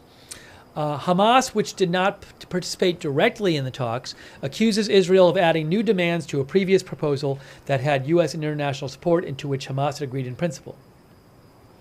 The White House National Security spokesperson John Kirby called the talks an important step and said they're expected to run into tomorrow. Are they going past Friday, the talks? That I don't know. He said a lot of work remains given the complexity of the agreement and that negotiators were focusing on its implementation. A ceasefire in Gaza would likely calm tensions across the region. Diplomats hope that a ceasefire in Gaza would persuade Iran and Lebanon's Hezbollah to hold off on retaliating for the killing of a top Hezbollah commander in an Israeli airstrike in Beirut and of Hamas's top political leader in an explosion in Tehran, which is believed to have been carried out by Israel. Kirby said that Iran has made preparations to attack Israel and could attack soon with little to no warning, and that its rhetoric should be taken seriously. The mediators have spent months trying to hammer out a three-phase plan in which Hamas would release scores of hostages captured in the October 7th attack that triggered the war in exchange for a lasting ceasefire, the withdrawal of Israeli forces from Gaza, and the release of Palestinians imprisoned by Israel. Both sides have agreed in principle to the plan, which President Biden announced on May 31st, but Hamas has proposed amendments, and Israel suggested clarifications, leading each side to accuse the other of making new demands it can't accept. For example, as an example of one of these disagreements, AP says the most intractable dispute has been over the transition from the first phase of the ceasefire, when women, children, and other vulnerable hostages would be released, and the second, when captive Israeli soldiers would be freed and a permanent ceasefire would take hold. Hamas is concerned that Israel will resume the war after the first batch of hostages is released. Israel is worried that Hamas will drag out the talks on releasing the remaining hostages indefinitely. And then there's other issues that the article talks about as well.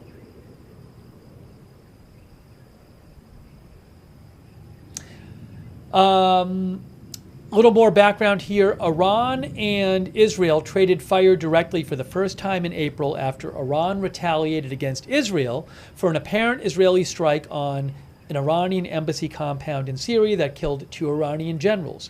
Many fear a repeat after the killing of Hamas leader Ismail Haniyeh, who was visiting Iran for the inauguration of its new president a couple weeks ago. The explosion was widely blamed on Israel. Israel hasn't said whether it was involved. Hezbollah, which is supported by Iran, has vowed to avenge the killing of its commander, Fuad Shukr, raising fears of an even more devastating sequel to the 2006 war between Israel and Hezbollah. Still, Iran and Hezbollah say they don't want a full-blown war, and a ceasefire in Gaza could provide an off-ramp after days of escalating threats and a major military buildup across the region. So something I would very much keep an eye on in the coming hours, because it's already 5:30 a.m. Israel time, is what do we hear about the ceasefire negotiations? I think if you hear the ceasefire negotiations have fallen apart, they're over, then I think you can expect an Iran/Hezbollah attack against Israel of some sort soon after that. That's what I think. But if you want to know when the Hezbollah and Iran attack against Israel, whether separate or combined, will happen, I think the best sign for that might be what is happening in the ceasefire negotiations. French Toaster and Flanzy agree with me. So something to keep an eye on as Friday progresses.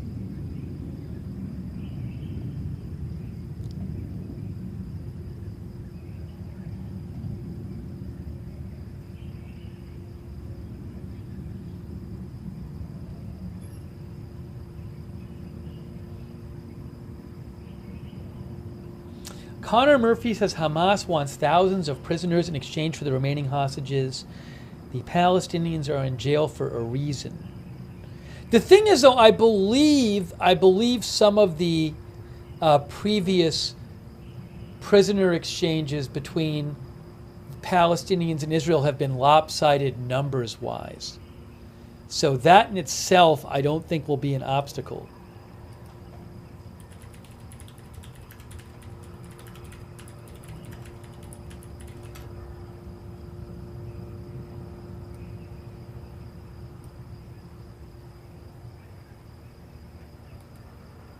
There's a list of Arab-Israeli prisoner exchanges on Wikipedia, by the way.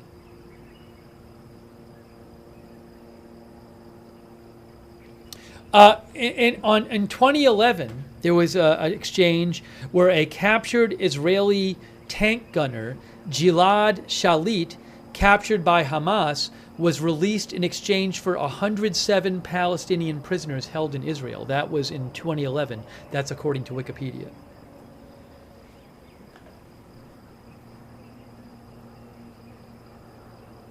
Thanks, Gary D., our new member, by the way.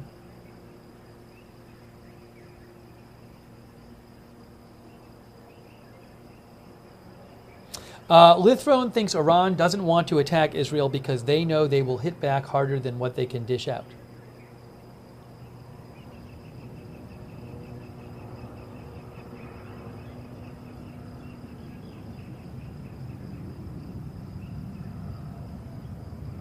Gary says, do you think Iran has any skin in the game v. Israel versus Hamas? Well, one important connection is Hezbollah in Lebanon is basically funded by Iran, and they're basically an Iranian proxy group. And Hezbollah, since October, has been having this kind of, not quite a war, but this ongoing hostilities with Israel on the border. So I believe Hezbollah has said they're not going to stop these border attacks until Israel stops fighting in Gaza.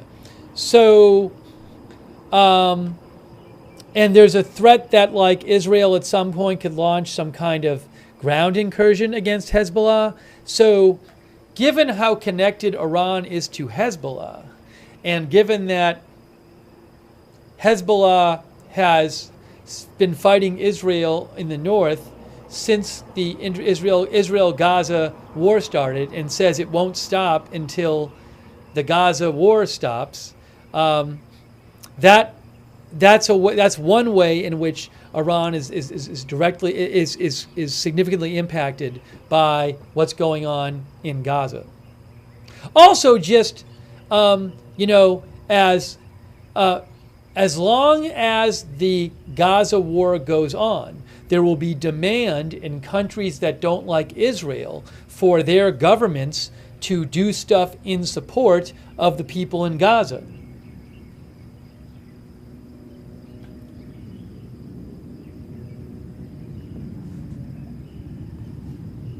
Also, a number of Iranian proxies are attacking Israel and saying they're doing it because of Israel's war in Gaza. The Houthis are an Iranian proxy group. They're supported by Iran.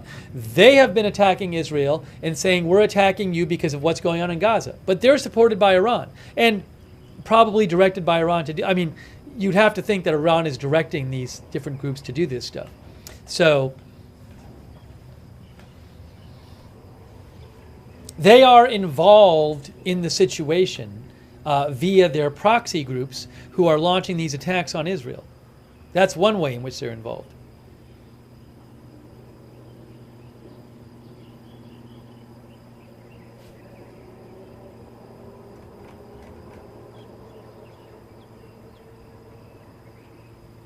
But another way, obviously, in which they're involved is that they support Hamas. The reason that the assassination happened in Tehran, Iran, that Iran now says they're going to retaliate against Israel for, is that they were hosting the political leader of Hamas, and Israel wanted him dead because he was a leader of Hamas, and they wanted him dead over October 7th. So Their connection to Hamas is why this assassination happened in Tehran, Iran.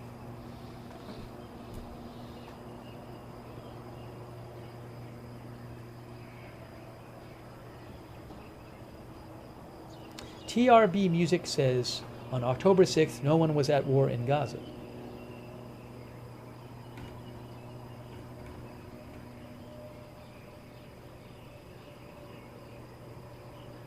Ian Dream says, nice sunrise.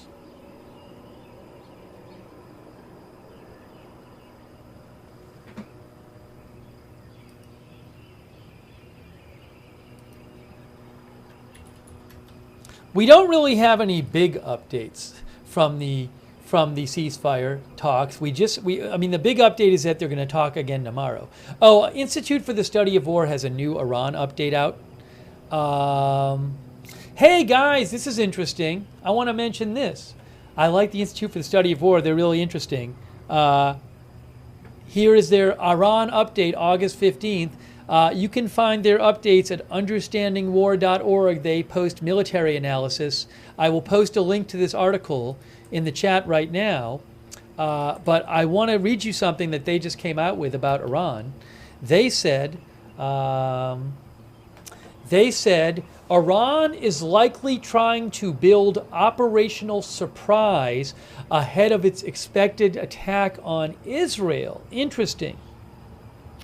Iranian officials and state media have suggested repeatedly in recent weeks that an attack is imminent, about to happen. They have likewise suggested that they are imminently delaying the attack to create uncertainty about the timing of the attack and thus stoke anxiety and fear among Israelis. A Revolutionary Guard affiliated outlet published a graphic on August 15th, for instance, boasting that the ambiguity surrounding the timing of the attack is just as harmful as the strike itself will be. Iran has tried to build this operational surprise while foregoing having any strategic surprise. Iranian officials have been clear in their plans to attack, likely in order to reduce the risk of miscalculation, keeping the escalation relatively contained and to avoid an all-out war. So it sounds like they're saying that Iran is trying to keep a surprise about the timing, but not about what they're generally going to do. Yes, the operational surprise that Iran is trying to build, says Institute for the Study of War, is meant to increase the likelihood that an Iranian drone and missile attack on Israel would inflict serious damage. John Kirby, the U.S. White House National Security Communications Advisor, warned on August 15th that Iran could launch a strike with little or no warning. U.S. officials speaking to Western media have indicated there is no consensus about when exactly an Iranian attack will occur.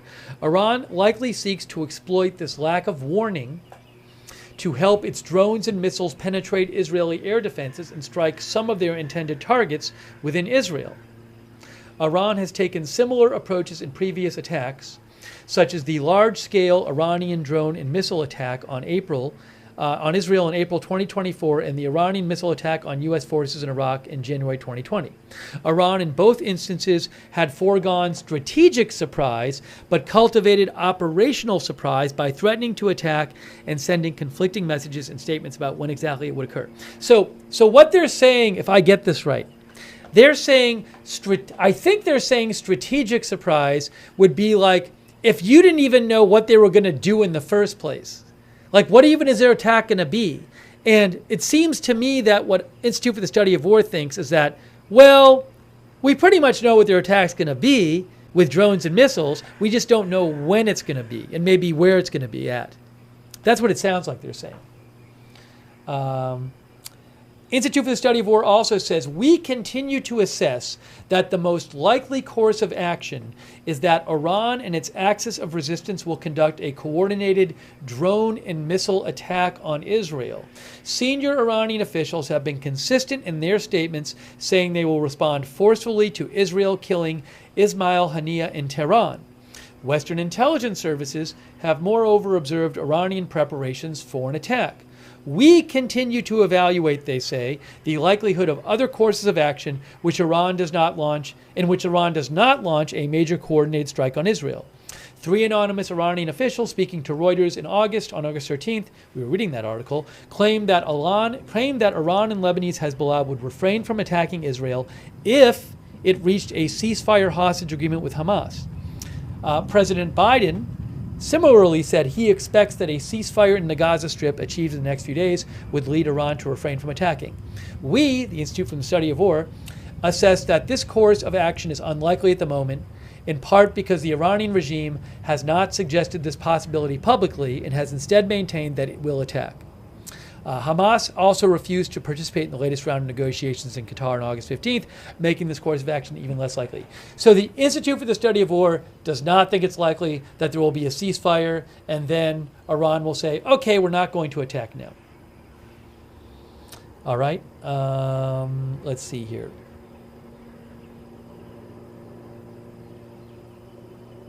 Anyways, that's an interesting part of the latest update from Institute for the Study of War.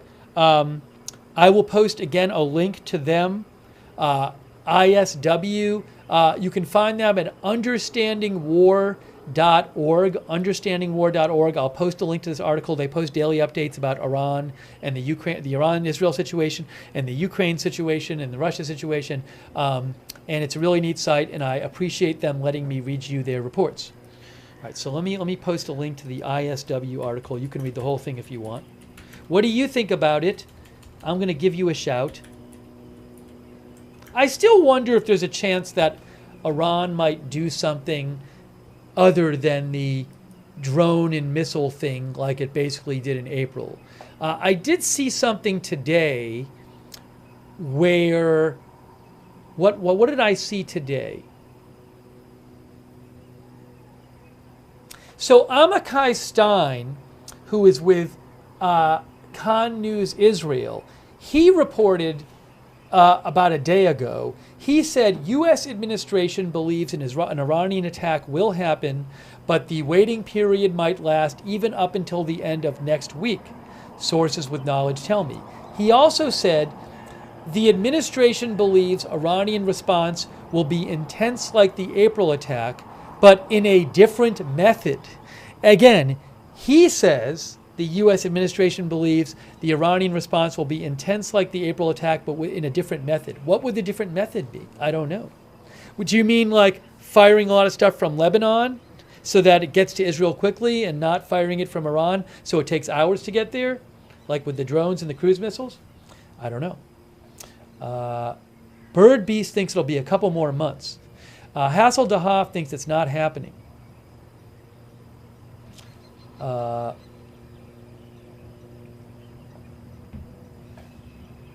there any other countries besides Iran and Israel involved in the peace talks, says Dexter M.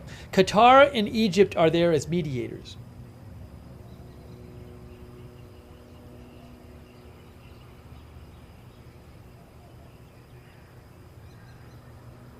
Mary B says, we will remember watching this before the attack.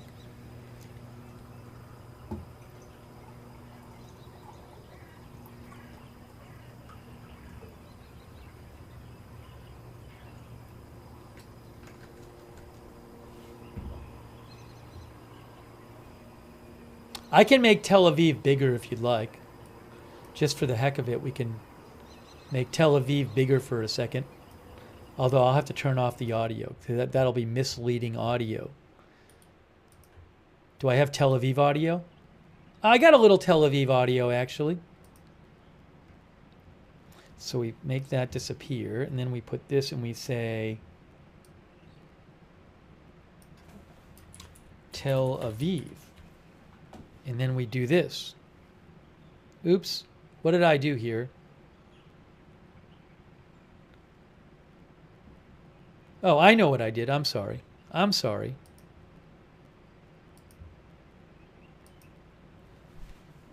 That's Tel Aviv.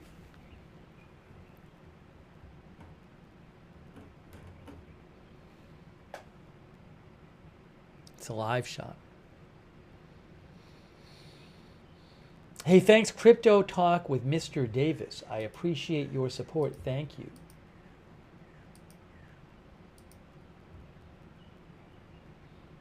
Also, thanks to our member, Aisha All eyes on Bangladesh. Are they giving press conferences after the talks? I'm not aware of it. I don't know for sure. I haven't heard of one that happened. Maybe they did interviews with their local media or something.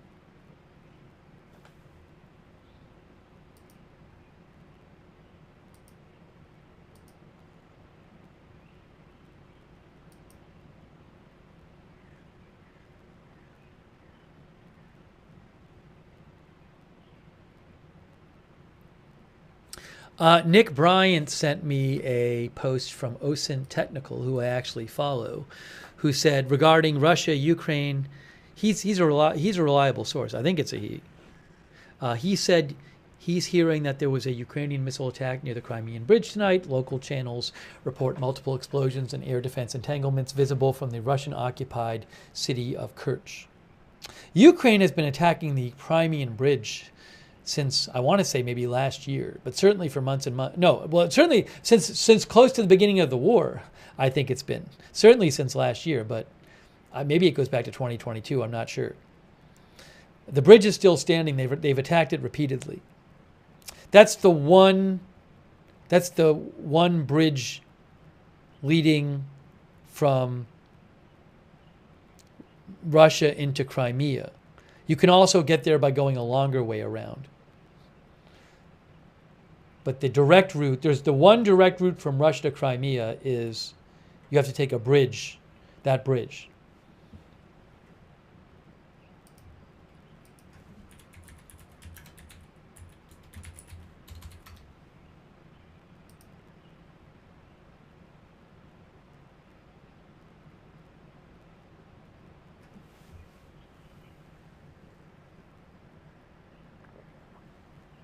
If you want to, I mean, you could take a boat there, but if you want to drive there or take a train there and not go the much longer way around.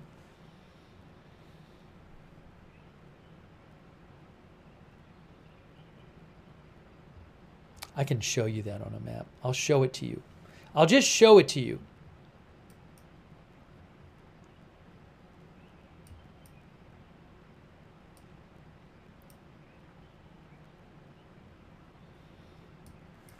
So really quick here. Where is it? Where is it? Where is it? Right here. Oops. Really quick. Here's deep state map. There is Ukraine. There is Russian occupied Ukraine. There is Crimea.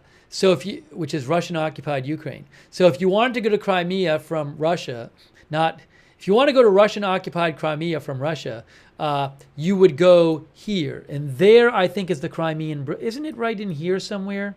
Here, is it not on the map? Where's the satellite? Let's look up the satellite here. Satellite. Is that it right there? I think. Isn't that it? Correct me if I'm wrong. And you can get to Crimea that way. The other way to get to Crimea would be you'd have to go all the way on land through Russian occupied Ukraine this way. Yeah, people are saying yes. So it's right in here. It's just there. Anyways, and there's continuous speculation that at some point Ukraine will take out the bridge.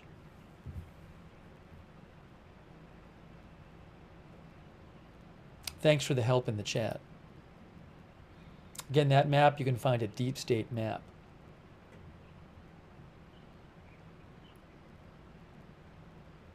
So my plan is certainly I'm going to keep an eye on the ceasefire talks, and the last couple days my opinion has been that with these ceasefire talks going on, it really wasn't that likely that we were going to see the Iranian and Hezbollah attack on Israel because the ceasefire talks are going on. That was my thought. Now, maybe all I can say, it's possible that it's more likely than I thought, but my point is if we get to a point where it's seeming really imminent again, then we'll do more of the coverage where we're kind of like waiting to see what happens. But I wasn't going to sit all day and have the cameras up all day when I didn't actually think there was a decent chance of anything happening on those cameras. So we could go back to the coverage we've been doing, just depending. If I hear that the talks collapsed and you start hearing some warlike rhetoric, or you hear some threats from Iran and Hezbollah, then maybe we'll just come back on the air and do the kind of rolling coverage again.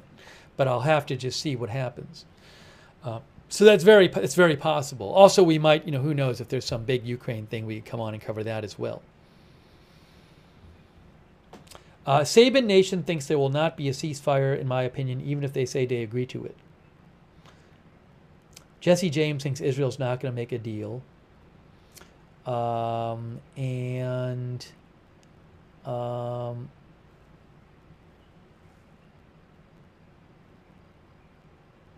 Lucky Slots with Lacey says, I don't think there will be a deal. Dexter M says it's a major goal of Ukraine to retake Crimea. The Crimean Bridge is both I believe there's both rail and road. Although, is it like two different structures or one? I have to Google it and look it up. I don't even remember. I've looked it up and I forget. There's two. I believe there's a rail part and a road. It's a pair of parallel bridges. One a 4-lane road and one a double-track railway, says Wikipedia. That's what the Crimean Bridge is. Yes. Trav thinks Iran has given up and is all talk.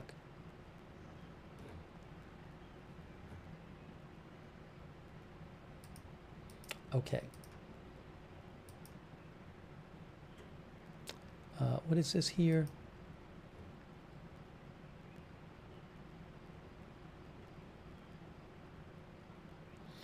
Stephen 2024 mentioned that there was an article tonight from Times of Israel, and the headline is Qatar said to be urging Iran to carefully weigh attack on Israel, citing progress in the talks.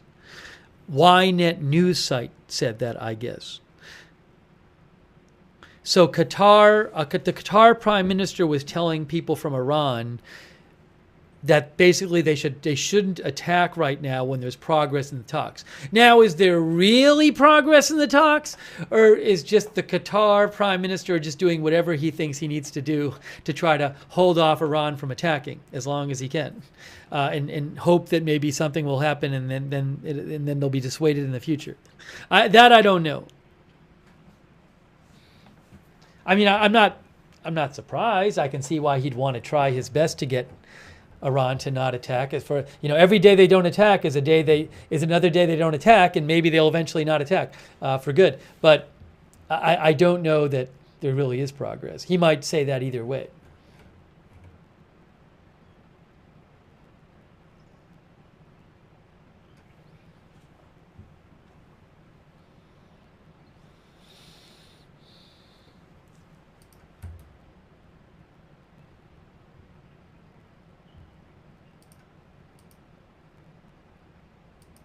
All right, guys, it's where I am. It's 10:56 p.m. I think I'm going to start wrapping up this stream, and obviously, if I wrap it up and then big stuff happens, I'll come back on the air. And otherwise, there very well might be big developments tomorrow in this or other stories. So, but we've gone over, we spent some time talking about both stories. If you missed it, we spent a bunch of time talking about the Ukraine Kursk incursion. And we've been talking about what's going on in the Middle East. So we will certainly keep an eye on things. And if there's big updates, I will come back on the air. And I think it's pretty clear we'll be doing more coverage. But I really appreciate you guys being here for this live stream. Thanks so much for coming, and thanks for asking your questions and submitting your comments and letting me read them and sending me news updates. And I'll also subscribe and follow the channel. It's Agenda Free TV. We cover all kinds of live breaking news without an agenda here at Agenda Free TV. And also follow me on X, because I will post updates on my X account when we are not live, at Lookner, at Lookner. That is where I post breaking news updates on X. I'll post a link to my X account in the chat. And what else was I going to mention here? Oh, turn on the notifications. We have a notification system. It works awesome. I don't know if something's going to happen at 2 in the morning and I come on the air. So make sure you have the notifications turned on. The best system is our own system. It's free. We set it up ourselves, and it works great. You sign up once and you get a notification when we go live. It works awesome. The mods will post the link to sign up for the notifications in the chat. The link is also in the description of this video on Facebook and YouTube. You can find it there. And at the same link, you can check out our Discord chat, where you can chat with other viewers when we're not on the air. That's also free. It's at the same link. Thanks to our Discord mods, by the way. Yeah, sign up for those notifications. Also, I always post on the Agenda Free TV X account, which is at Agenda Free TV, when we go live. So another great way to find out if we're live is go over to the Agenda Free TV account on X right there and just look, and you'll see, because I'll post it if we're going live. And it's a huge shout out to our moderators. Our moderators are fantastic. They are always here. They're the best. Ruth Krafasi over there, Sarah55 over on YouTube. Thank you for being here during our broadcast. And let's see here. Also, Serrero, David Green, Good Luck Duck, Idaho Star, McBritches, Sarah, Papa Bear, and Surly Dev. Big thanks to you on Twitch. And all of our other moderators who've been there. I Got That Fire. Did I say I Got That Fire in Idaho Star? I had a different list and then it just updated. So Good Luck Duck, Idaho Star, I Got That Fire, McBritches, Sarah, Papa Bear, Surly Dev, and all the others over there on Twitch. Thanks for moderating. Also on Facebook, Paul Anderson, Christina Neal, Ronald Egnor, Kay Lowry Body. Really appreciate you moderating. And on X, Linda Belk and Larry moderate for us over there. Big thanks to all of our moderators. Did I get all the YouTube ones? Hopefully. And thanks to everybody who donated. That is super nice of you. You are the ones, as it is now 6 a.m. in Israel, you are the ones who keep this channel on the air, who let me buy content like the videos and the articles and everything. So huge thanks for your support. If you ever want to donate, you go to agendafree.tv, agendafree.tv. Okay, I also want to mention, if you are watching on YouTube, if you want to turn on the YouTube notifications, which I would recommend, another way to find out when we're going live.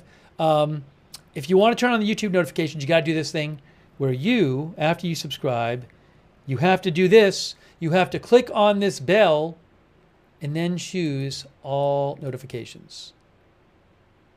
Also, a quick reminder, I do have a personal channel. When there's not as much news, I do some non-news live streaming over there. That is called Lookner on YouTube and Look Nerd with a D on Twitch.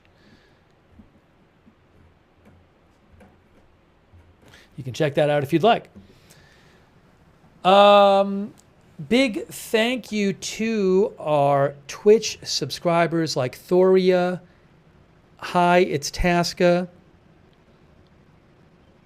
Wall Street Shaggy, Jack's Animals, Jack's Haku, Jackson 22, I Got That Fire.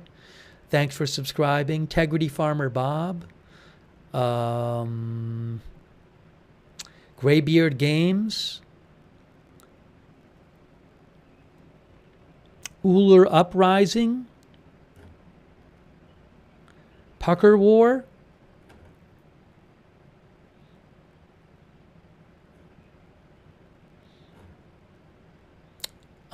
and all of our other Twitch subscribers. Thanks to all of our Twitch subscribers. I really appreciate it. And our Facebook subscribers like Eve Richards and Lou Green. and Billy Joe Drage, and Kay Lowry Body, and Margaret Riley, and Kristen McConnell Gates, and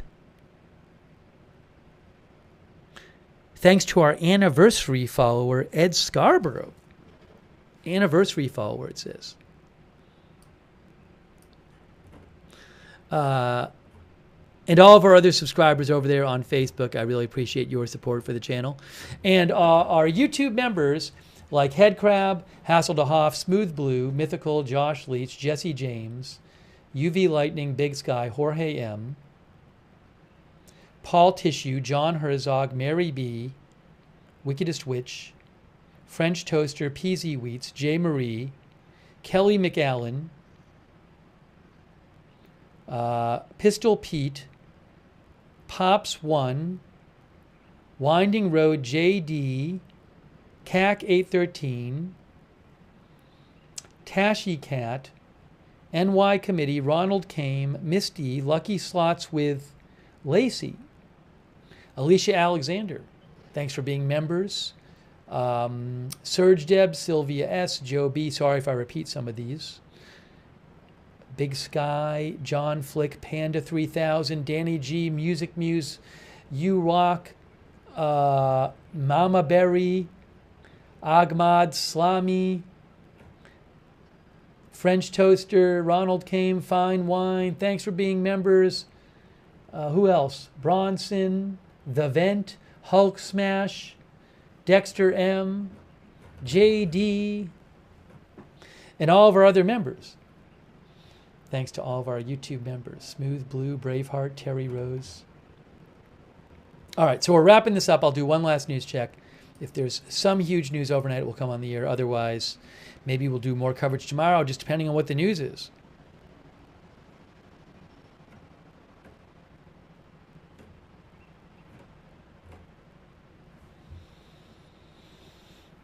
Thanks, Panic. I appreciate your kind words. Panic, yeah, excited to bring more content to you guys. Thank you. Megatron, thanks. James Whip, thanks for watching. Fweeky Beats, thank you, Fweeky Beats. And Dan Cruz, too.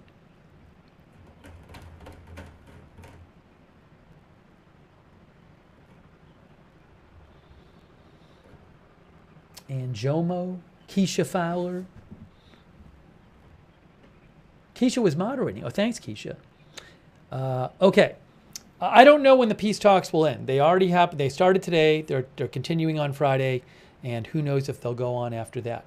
All right, guys. So wrapping up the stream, we have been giving you an update on the Israel-Iran crisis and the Ukraine Kursk incursion. So I will post updates on my X account, and we will keep doing more live streams. That is it for now. Thanks so much for watching. We'll see you soon with more live coverage right here at Agenda Free TV.